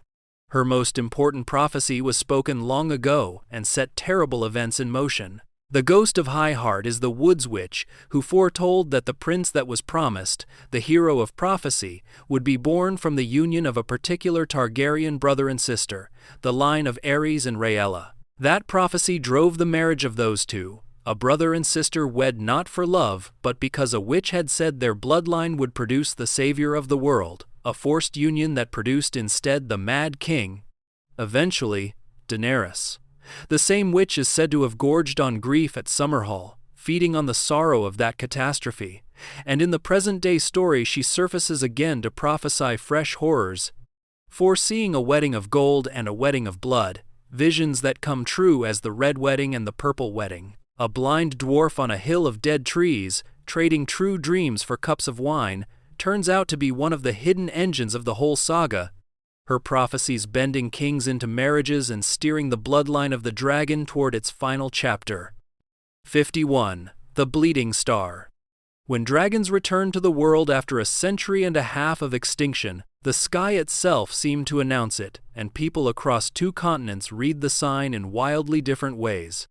A great red comet appears in the heavens at the exact moment Daenerys walks into a funeral pyre and emerges with 3 living dragons, a blaze of red light streaking across the night sky visible from Westeros to the far east. No one who sees it treats it as a mere accident of the heavens, because in this world the sky is a text to be read, and a comet that arrives with the rebirth of dragons demands interpretation. The interpretations reveal as much about the Watchers as the sign. In Westeros, many read the red comet as an omen of war, a slash of blood across the sky heralding the bloodshed of the coming conflicts, while some Targaryen loyalists call it Dragon's Tail and see it as a sign that the dragons and their dynasty will return. Far to the east, the followers of the Lord of Light read it through their own prophecy, seeing in the red comet the bleeding star foretold in the legend of Azor Ahai, the sign that was promised to accompany the rebirth of their hero and the waking of dragons from stone. The Dothraki, the horse lords of the eastern plains, see it as a blade across the sky, an omen tied to their own beliefs. A single object hangs in the sky, and every culture that sees it reads a different destiny into the same red light, which is exactly how prophecy works throughout the story, a truth vague enough that everyone finds their own hopes and fears written in it, and only much later does anyone learn what it actually meant. 52. The Shadowbinders and the Price of Blood Magic. Magic in this world is real and powerful, but it never comes free, and the sorcerers of Asshai understand better than anyone that every spell must be paid for in blood. The Shadowbinders come from Asshai by the Shadow, that black city at the edge of the world, masked figures who trade in a magic drawn from darkness itself. The Red Priestess Melisandre demonstrates what their power can do, giving birth to living shadows, creatures of darkness shaped like men that slip into guarded rooms and murder kings, assassins made of shadow that no wall can stop and no guard can fight. Each of those shadows costs something enormous, drawn from the life of the man whose seed made it, aging and draining him with every one he fathers. The iron law beneath all of it is that life must pay for life. A witch named Miri Maz-Dur states the principle plainly when she works her blood magic, warning that only death can pay for life, and the truth of it runs through every act of sorcery in the story. When Daenerys tries to use blood magic to save her dying husband, the price is the life of her unborn son, a horror she never agreed to and never forgave. Melisandre's shadows drain the king who fathers them. The greatest workings of magic, the ones that raise the dead or bind dragons or destroy empires, demand the greatest payments, which is why the wisest characters fear magic even when they use it. Blood magic is not evil in itself, but it is a scale that must always balance, a bargain where power flows in only as life flows out, and everyone who reaches for it learns sooner or later that the debt is collected whether they meant to pay it or not. 53. High Valyrian culture and the Dragon Roads. The empire that shaped the entire history of this world was not a kingdom with a king but something stranger, a republic of dragonlords bound together by fire and sorcery rather than by any crown. Valyria called itself a freehold, and the name meant something, because there was no single monarch ruling it. Instead, the great dragonlord families governed together, powerful houses who held their positions through the strength of their dragons and their magic, a ruling class of sorcerers and dragonriders who answered to no king and shared power among themselves. Beneath them lay a vast population of slaves, worked by the hundreds of thousands in the mines and fields, for Valyria was built on slavery as surely as it was built on dragonfire. What that civilization created still endures long after its fall.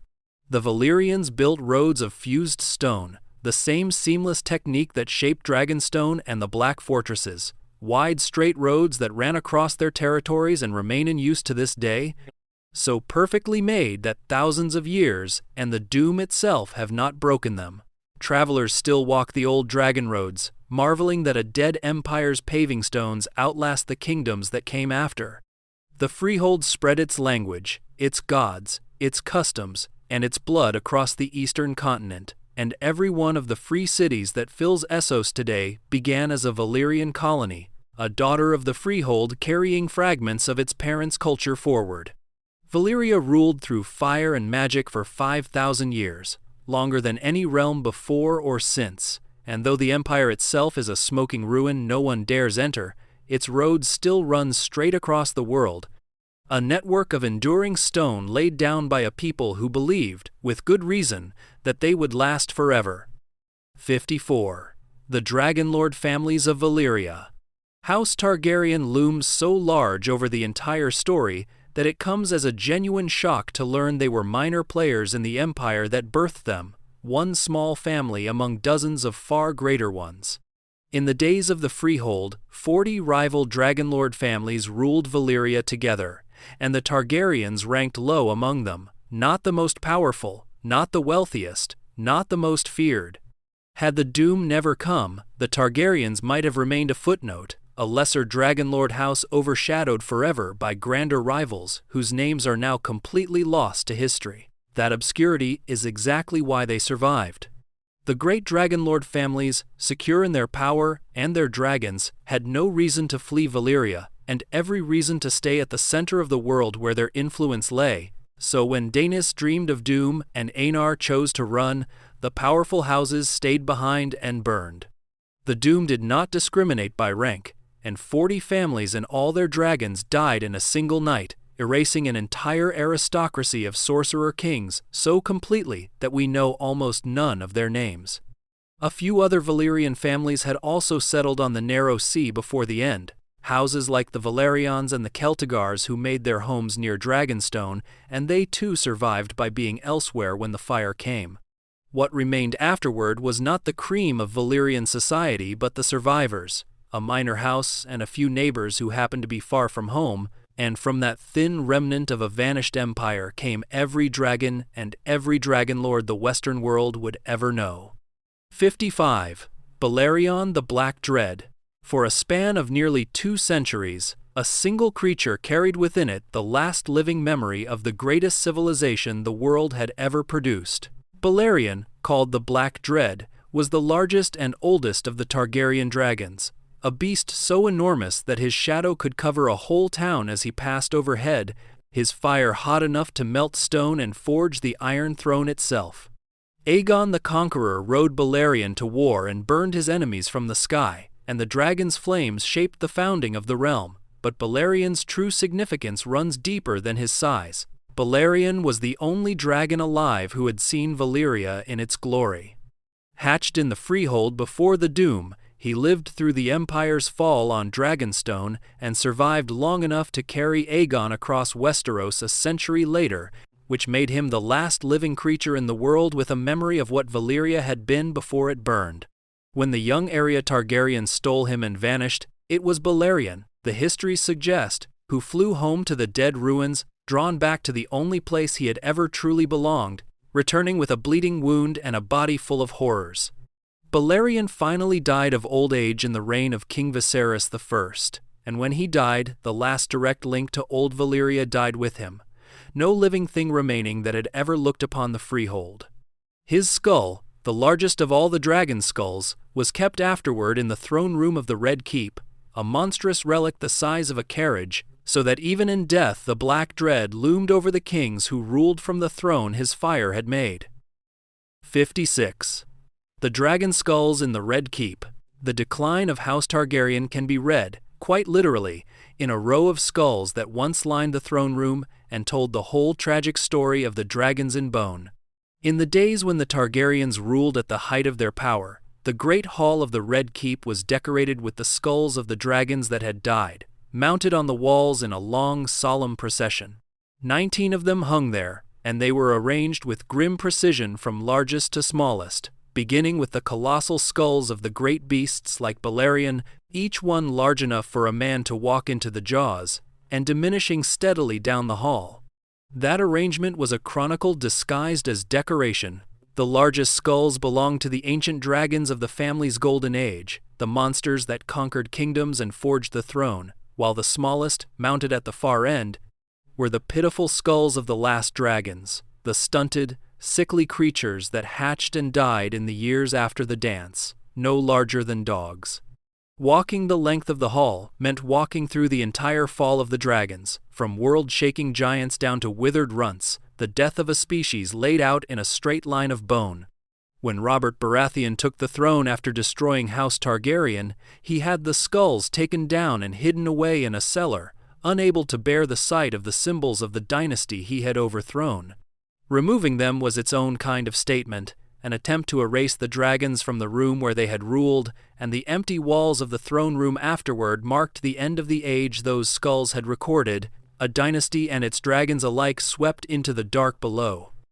57. The Blackfire Rebellions and the Ancestral Sword.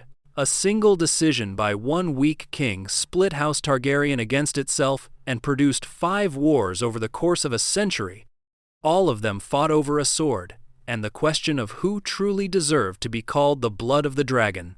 King Aegon IV, remembered as Aegon the Unworthy, was a fat and dissolute ruler who fathered a great many bastards, and on his deathbed he did something reckless, legitimizing all of them at once, turning his base-born children into recognized members of the royal house with claims of their own. Chief among them was his favorite bastard son, a gifted warrior to whom Aegon had given the ancestral Targaryen sword, the Valyrian blade called Blackfire, and that boy took the sword's name as his own and became Daemon Blackfire.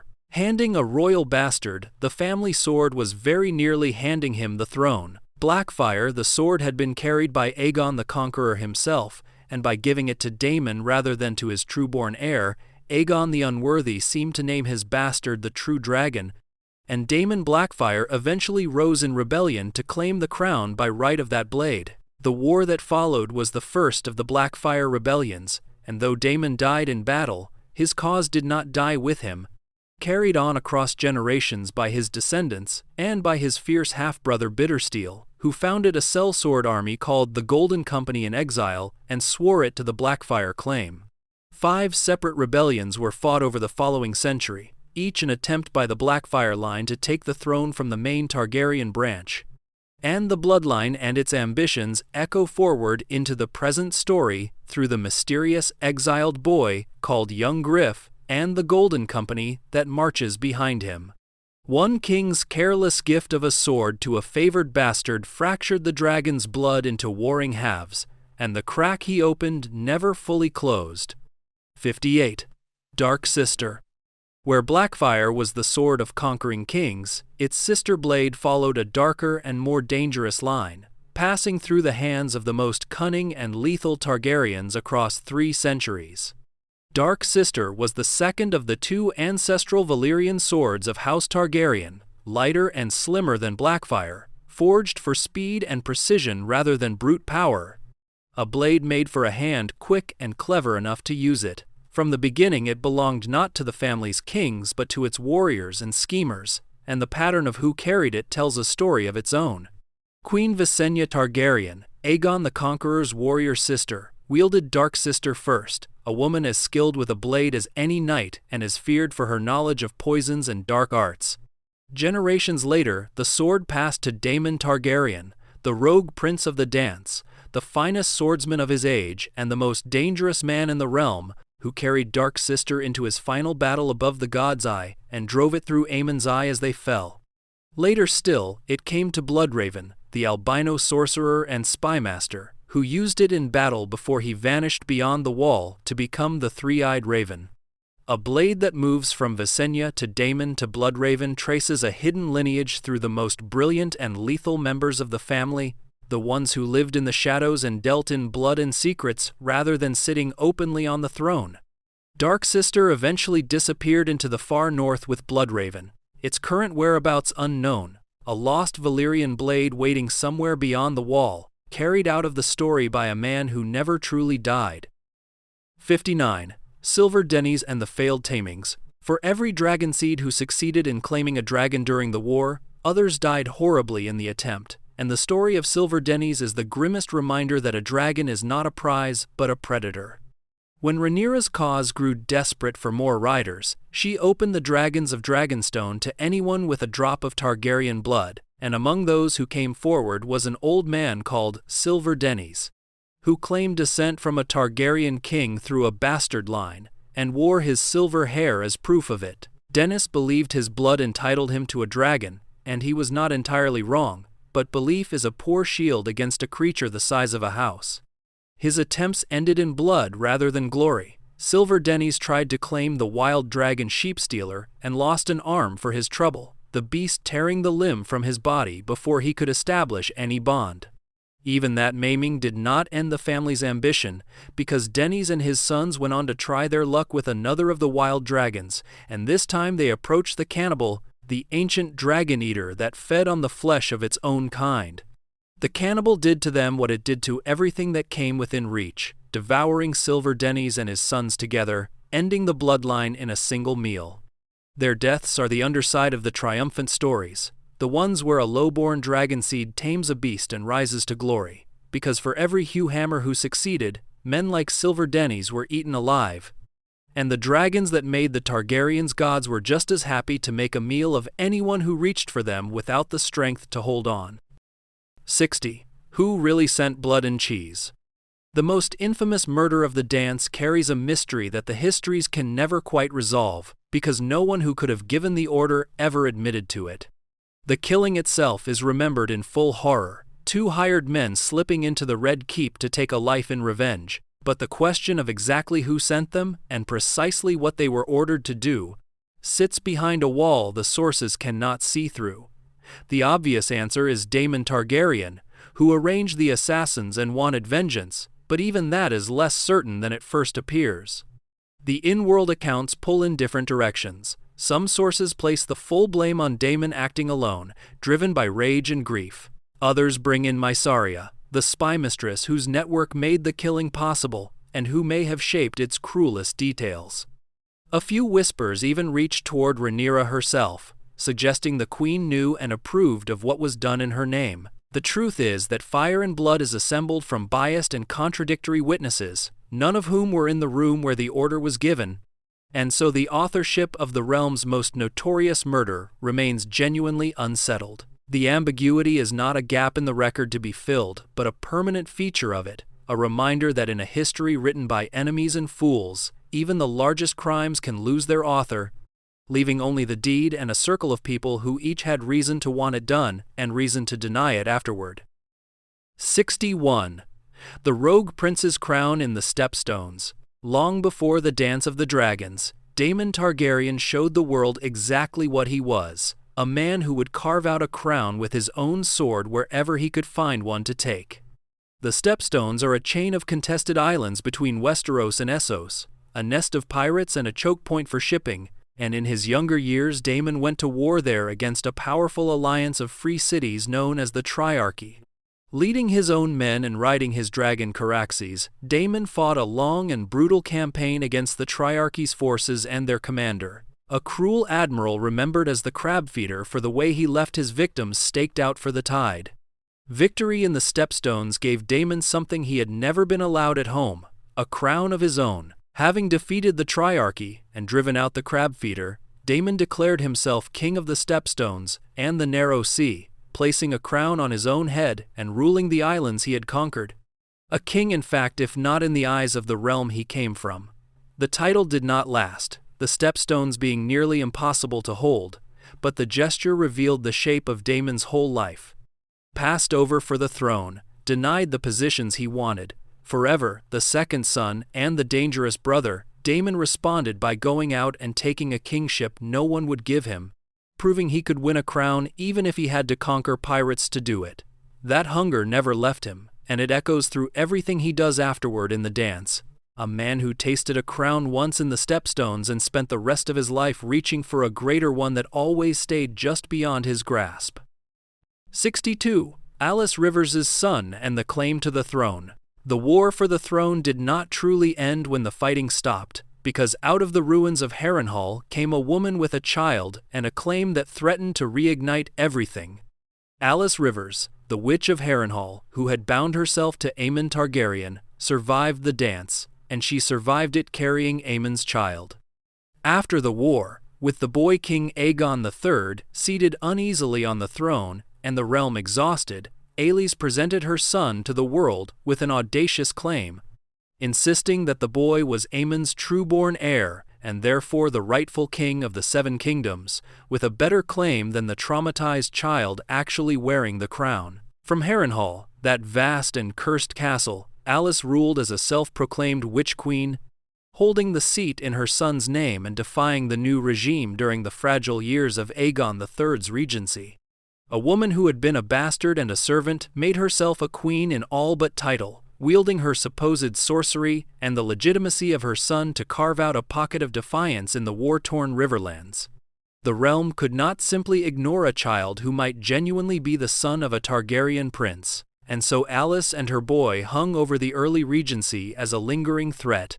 One more claimant in a war that had already produced too many. What ultimately became of the boy is never recorded. His fate left blank in the histories, one more thread that fire and blood raises and then abandons. A possible king vanishing into the fog of a war-ravaged land, his story unfinished, his claim neither proven nor disproven, simply lost. 63. The Winter Fever.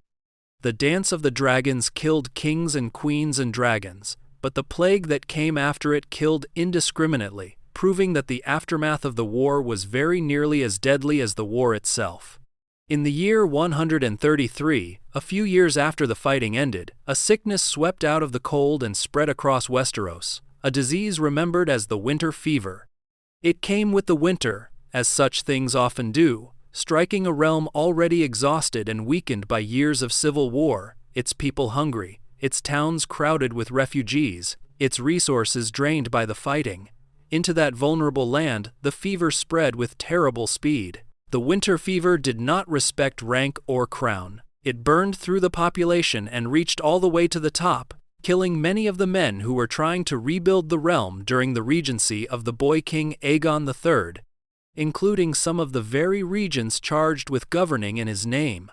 A kingdom that had just survived a devastating war now had to bury more of its leaders, this time to disease rather than dragonfire, and the recovery that everyone had hoped for after the peace was set back by fresh waves of death. The winter fever is a quiet, sobering entry in the histories, a reminder that in this world the end of a war is not the end of the dying, that the same conditions the fighting created, the hunger and the crowding and the cold, breed plagues that finish what the swords began. A realm bleeds long after the battles stop, and sometimes the deadliest enemy of all arrives only once the armies have gone home. 64. Aegon III, the Dragonbane. The boy who inherited the throne at the end of the dance was so broken by what he had seen that his very presence seemed to cast a shadow over the last dragons in the world. Aegon III came to the crown as a traumatized child, and the source of his damage was an image no child should carry, because he had watched his own mother, Rhaenyra, devoured alive by the dragon Sunfire, torn apart and swallowed before his eyes while he stood helpless. That horror never left him.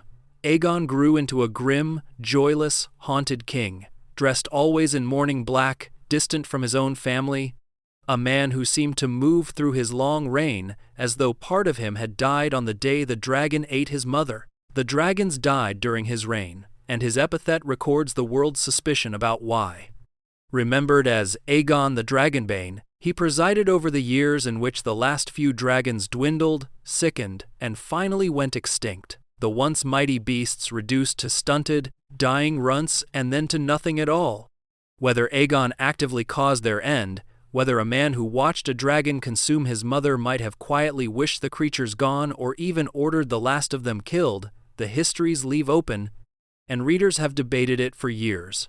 Some see him as a passive figure who simply happened to reign while the dragons died of their own decline, others as a grieving king who let them die or hastened it, unable to love the animals that had taken everything from him. Either way, the name stuck, Dragonbane, the king in whose time the dragons vanished from the world, and the age that Aegon the Conqueror had begun with fire ended in the reign of a sad boy dressed in black who could not bear to look at a dragon.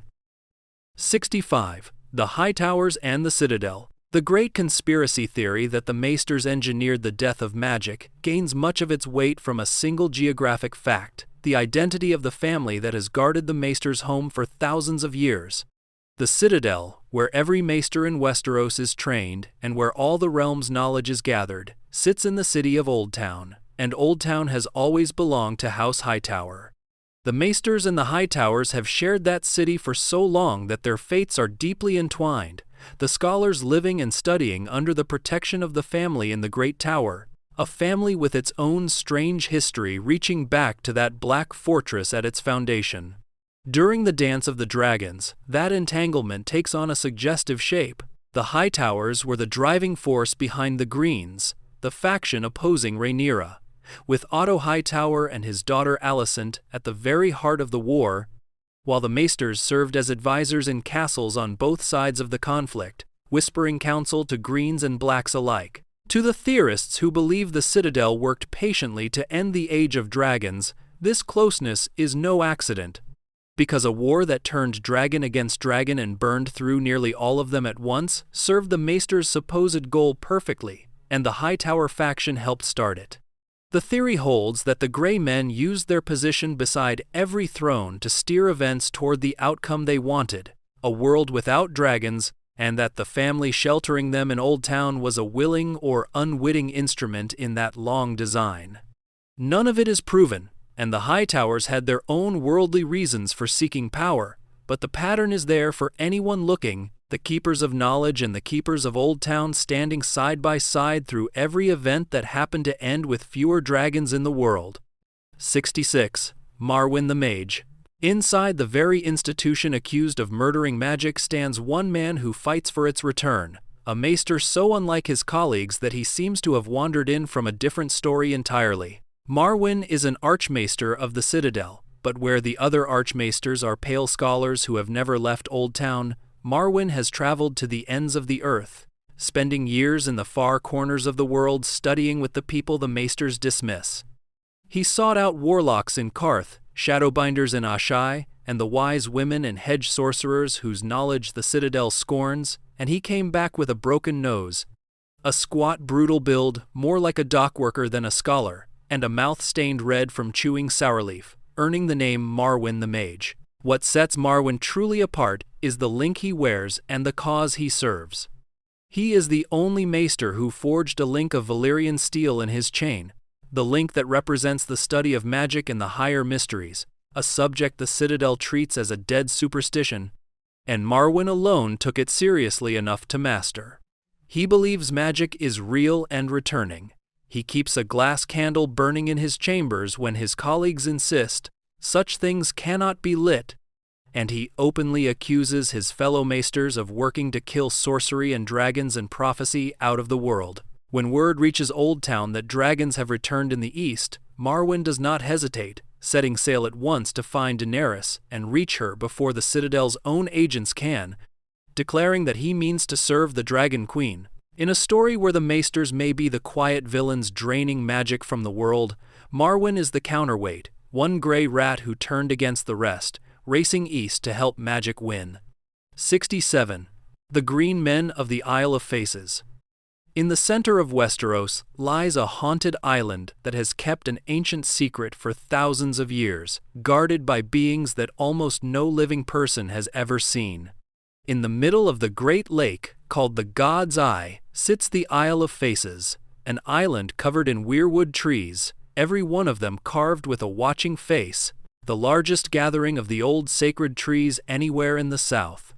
This is holy ground of the deepest kind, because it was here, in the dawn of history, that the first men and the children of the forest ended their long war and sealed the pact that divided Westeros between them, carving the faces into the trees so the old gods would witness the peace forever. Since that day, the island has been watched over by the Green Men, a mysterious order about whom almost nothing is known for certain. Legend describes them as guardians of the weirwoods and keepers of the Isle of Faces, and the oldest tales give them strange forms, dark skin and horns or antlers rising from their heads, more than human and bound to the old magic of the trees. No one visits the island, no one knows how many green men remain or what exactly they do there, only that they have tended the sacred grove through thousands of years of history, while the world forgot they existed. House of the Dragon quietly pulled this ancient lore into its story, showing an antlered figure near Harrenhal, close to the God's Eye, in the aftermath of Daemon's fall, a hint that the Green Men and the old powers of the island may have played some unseen role in the mysteries of the dance. Whatever they are, the Green Men are a living remnant of the oldest Westeros, keepers of a peace older than any kingdom, still watching from their island of carved faces in the heart of the lake. 68. The Pact and the Children of the Forest. Beneath every prophecy and every weirwood vision in the story lies a bargain struck in the dawn of the world between humans and a people who were here long before them. The Children of the Forest were the original inhabitants of Westeros, a small non-human people who lived in the woods and worshipped the nameless gods of stream and stone and tree, wielding a magic drawn from the natural world. When the first men crossed into Westeros thousands of years ago and began cutting down the sacred weirwoods to clear the land, the two peoples went to war, a conflict that raged for generations across the whole continent, the first men with their bronze and their size against the children with their magic. The children's magic in that war was terrible enough to reshape the land itself. They are said to have called on their greenseers to work the great spell known as the Hammer of the Waters, shattering the land bridge that once connected Westeros to Essos and drowning it beneath the sea. A working so vast it changed the map of the world. Neither side could win outright, and eventually the first men and the children made peace in the Pact, sealed on the Isle of Faces, agreeing that the humans would keep the open lands and the children the deep forests, and that the weirwoods would be protected forever. Out of that ancient accord flows all the tree magic that matters to the later story. The green sight that lets a chosen few see through the weirwoods across time and distance. The same power Bloodraven wields and Bran inherits, and that reaches, through the Harrenhal vision, all the way to Daemon. The children themselves faded from the world over the centuries that followed, driven into the far north and dwindling toward myth, but the magic they carved into the trees endured. The quiet foundation beneath every dream and prophecy that shapes the fate of dragons. 69. The burning of the books about magic. The reason so much of this world's deepest history is lost may not be simple neglect but deliberate destruction, a pattern of erasing dangerous knowledge that recurs across the centuries. King Baelor I, remembered as Baelor the Blessed, was a pious and gentle ruler who loved the faith of the Seven above all things, and in his devotion he did great harm to the realm's memory. Believing certain writings sinful or dangerous, Baelor ordered books destroyed, and among the works that vanished during his reign were texts the faith considered improper, including, it is widely believed, the prophecies of Daenys the Dreamer, recorded in the lost book Signs and Portents. That loss fits into a much larger and more troubling pattern. Across the history of Westeros, knowledge of magic and prophecy has a way of disappearing, burned by pious kings, buried by the citadel, forgotten and discouraged until it fades from living memory. And the effect, whether intended or not, is the steady draining of magic out of the world's records. The writings of Septon Barth, the brilliant scholar whose work on dragons and Valyrian sorcery came closest to real understanding, were destroyed on the order of a later king who feared them. The prophecies that might have warned the Targaryens of their fate, the histories that might have explained the Blackstone and the doom and the origin of the others, all of it thinned and vanished over the centuries, leaving the present-day characters to face ancient dangers half-blind, their ancestors' hard-won knowledge reduced to fragments and rumors. Whether the burning of the magic books was innocent piety or part of a deliberate campaign to end the age of magic, the result is the same. A world that has forgotten the very things it most needs to remember, walking toward an old darkness with its own history torn out of its hands. 70. No one returns from Valyria. The ruins of the greatest empire in history sit within reach of any ship bold enough to sail there, and yet the wreck of Valyria remains almost untouched, because everyone who goes looking for it fails to come back. 400 years after the doom, Valyria is a shunned and cursed place, its shattered peninsula wreathed in the poisonous mists of the smoking sea, and sailors give it the widest possible berth, telling stories of demons in the fog and stone men on the shores, victims of grayscale who haunt the ruins. The treasures of the old freehold, its Valyrian steel and its lost knowledge and its dragon lore, lie waiting in the ruins for anyone brave enough to claim them, and still, almost no one dares. The few who have dared feed the legend of the place. Tommen II, a king of the rock in the days before Aegon's conquest, sailed to Valyria seeking treasure and carrying the Lannister ancestral Valyrian sword called Brightroar, and neither the king nor the sword was ever seen again, the blade lost to the ruins forever. Aeron, a would-be emperor of the free city of Qohor, flew toward Valyria on dragonback with a great fleet to claim the empire's mantle, and vanished as completely as if he had never existed. In the present-day story, Gerion Lannister, uncle to Tyrion, sailed for Valyria hoping to recover the lost Brightroar and restore his family's honor, and he too disappeared without a trace, his ship and crew swallowed by the cursed sea. The pattern is unbroken, a place so deadly that kings and conquerors and adventurers alike sail into it and simply cease to exist, leaving Valyria's riches and its secrets sealed behind a wall of fog and death, a graveyard of the ambitious that keeps its treasures by keeping its dead. That's where the mysteries end for tonight. If you drifted off somewhere along the way, that's exactly the point, and if you're still here, thank you for listening. A like or a subscribe helps more than you'd think, and sharing this with someone who loves these stories helps even more. Rest well, and I'll see you in the next one.